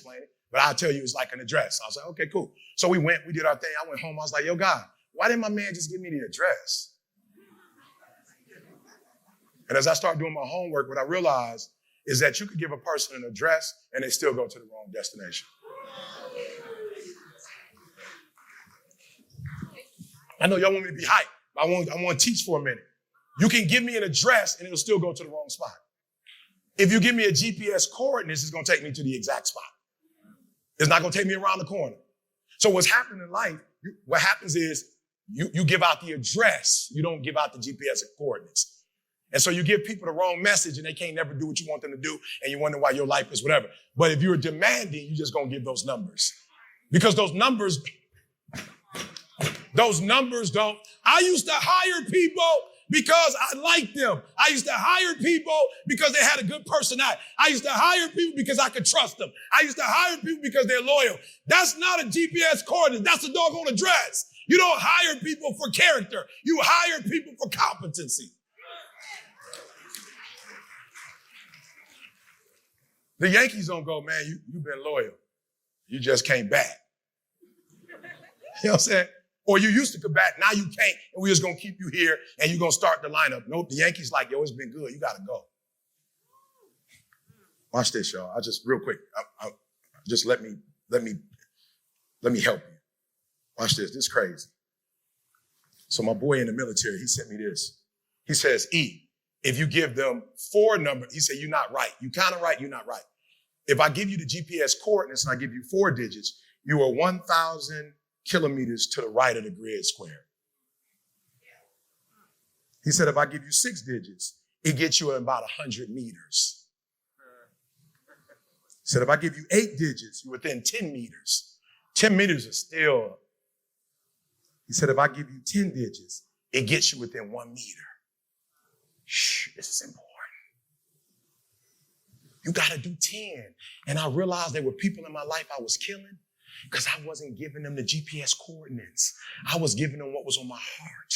I was telling them that you could work and I'm going to give you salary. It don't matter what you do. Some people can't, you can't do that to some people. Some people got to be hourly because they're not disciplined enough to do work if they can't. God said you got to use the GPS coordinates. It doesn't matter how you feel. Your whole life you've been going on feelings and that's why you messed up. You got to start. You know how you got to where you are. Can't nobody else get there unless they do it. I don't care how much they cry. I don't care how bad they talk about you. I don't care what they do. If you don't get them in the GPS coordinates, they're not going to be successful. And how do you do that? You got to be demanding. You got to tell them the truth. It doesn't matter how it feels. Somebody hit me up, was like, E, I'm going to need $3,000 and I can't pay you back. I was like, praise God. I like this. That's real. I hate the people that can act like you can pay me back and now you mad because I'm calling you every month like you don't know what I'm calling you for. And now you ain't answering, but before I gave you that 3, you was answering every time. I said, listen to me, here's what I got to do. I got a real good friend that we work together and she does credit stuff because money don't fix money problems. See, the old E wouldn't go with the GPS coordinates. The old E would feel bad for you and feel like we friends and we cool, so I got to give you this $3,000. The new E said money don't fix money problems.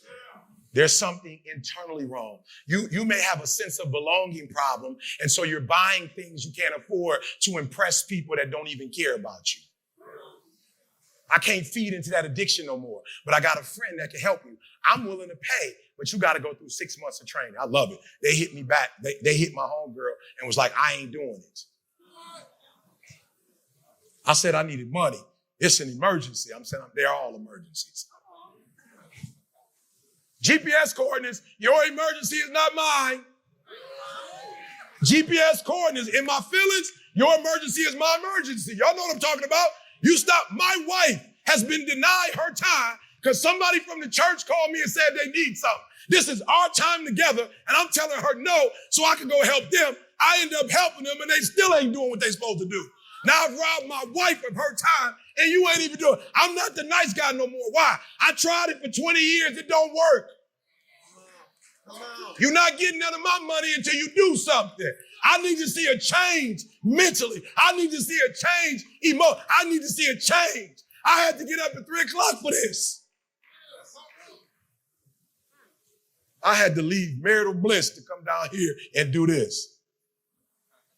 Y'all married, you know marital bliss. That ain't like constant. You know what I'm saying? You feel me? That's like a thing. You know what I'm saying? Like you catch marital bliss for 30 days, it might be gone for 3 days. Especially married to the right sister. She like, you didn't do what? You ain't talking to me until you fix that. I'm like, well, I won't be talking about 2 days at least. It's gonna take me at least 2 days to do this. So when I catch it, I'm trying to stay in it. How dare you ask me to do? Nope, I'm not doing it. But watch this. I felt bad. My spirits felt crazy. I said, Eve, I have to put on some Jireh, you are enough. I will be content. Put my stuff on, went running. It took about 3 miles until I could. No, there's a part of me that felt bad. That, man, look where I am and look at all the people that helped me. And Eve, how you gonna not help somebody when all these people help you? You was homeless, boy. You was eating out of trash cans, smelling like piss coming to church. All these, you wasn't where you are now. People help you. That's what the demon in me was telling me. How you gonna not help people when all this help? You ain't Dee Dee, you ain't CJ, you ain't done it the right way your whole life. You ain't pull yourself by your own bootstrap. You ain't make no good decisions. How dare you how dare you not help people when you gonna tell me nobody didn't give you $3,000 to get on your feet? Matter of fact, your mother-in-law gave y'all 10 grand because y'all didn't have no money when y'all moved. How dare you act like you all of that in the bag of chips? And I kept running and told my emotions. GPS. By that 3rd mile, I was like, let's go. 3 days later, they hit me back about that financial counselor that you was talking about. How can I get in contact with them? GPS, do the right thing. No matter what they say or what, you do the right thing and pray that the right thing is going to happen. But if you give them the address, they may not get there. If you give them the money, they may not get there. But if you give them the GPS coordinates, they're going to be financially well. And they'll come back 6 months later saying, thank you, Eve. Who's bullying you? Are they really bullying you? Or you just got a problem that somebody else making better decisions than you? Are they really? Now, if they ain't trying to help you, I ain't with it. But if they're trying to help you make your dreams and become a rap, don't trip. All right, let's go to the next one. I got to race through this stuff, but I got some stuff for y'all. Come on. What we got? Yep. Be demanding. Give me some. Be demanding.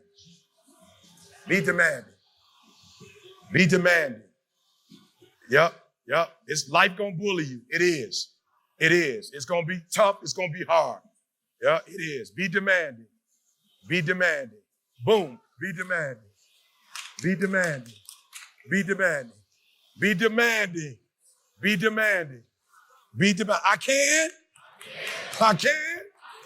I can. DJ, bring that back. I can. I will. I must be demanding. Against me.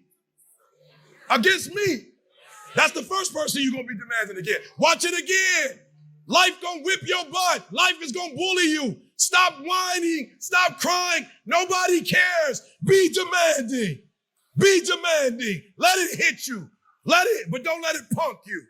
I'm talking to somebody, you got something, but what they say. You got something, but what they say about you got something. But, hey, if they don't see value in you, go somewhere else. They ain't the only ones that can blow you up. They ain't the only ones that can feed you. They ain't the only ones that can tell. The Lord is my sustenance. The Lord is my strength. The Lord is my helper. The Lord is my provider. You ain't that deep. You eat, drink, sleep just like I do. You ain't that deep. You don't feed me, God feed me. You ain't that deep. You don't see value when I'm going somewhere else. A lot of folk didn't see value in me. But CJ did. So much so that as a pilot, he gave up his dreams to fly my dreams.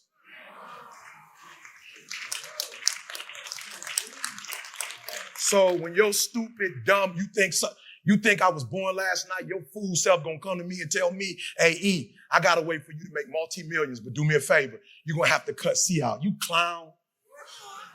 Who you think you clown? Who you think you talking to? You gonna cut my life out? You clown?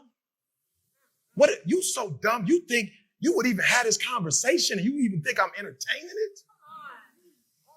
You think I'm about to give up self-actualization for a sense of belonging?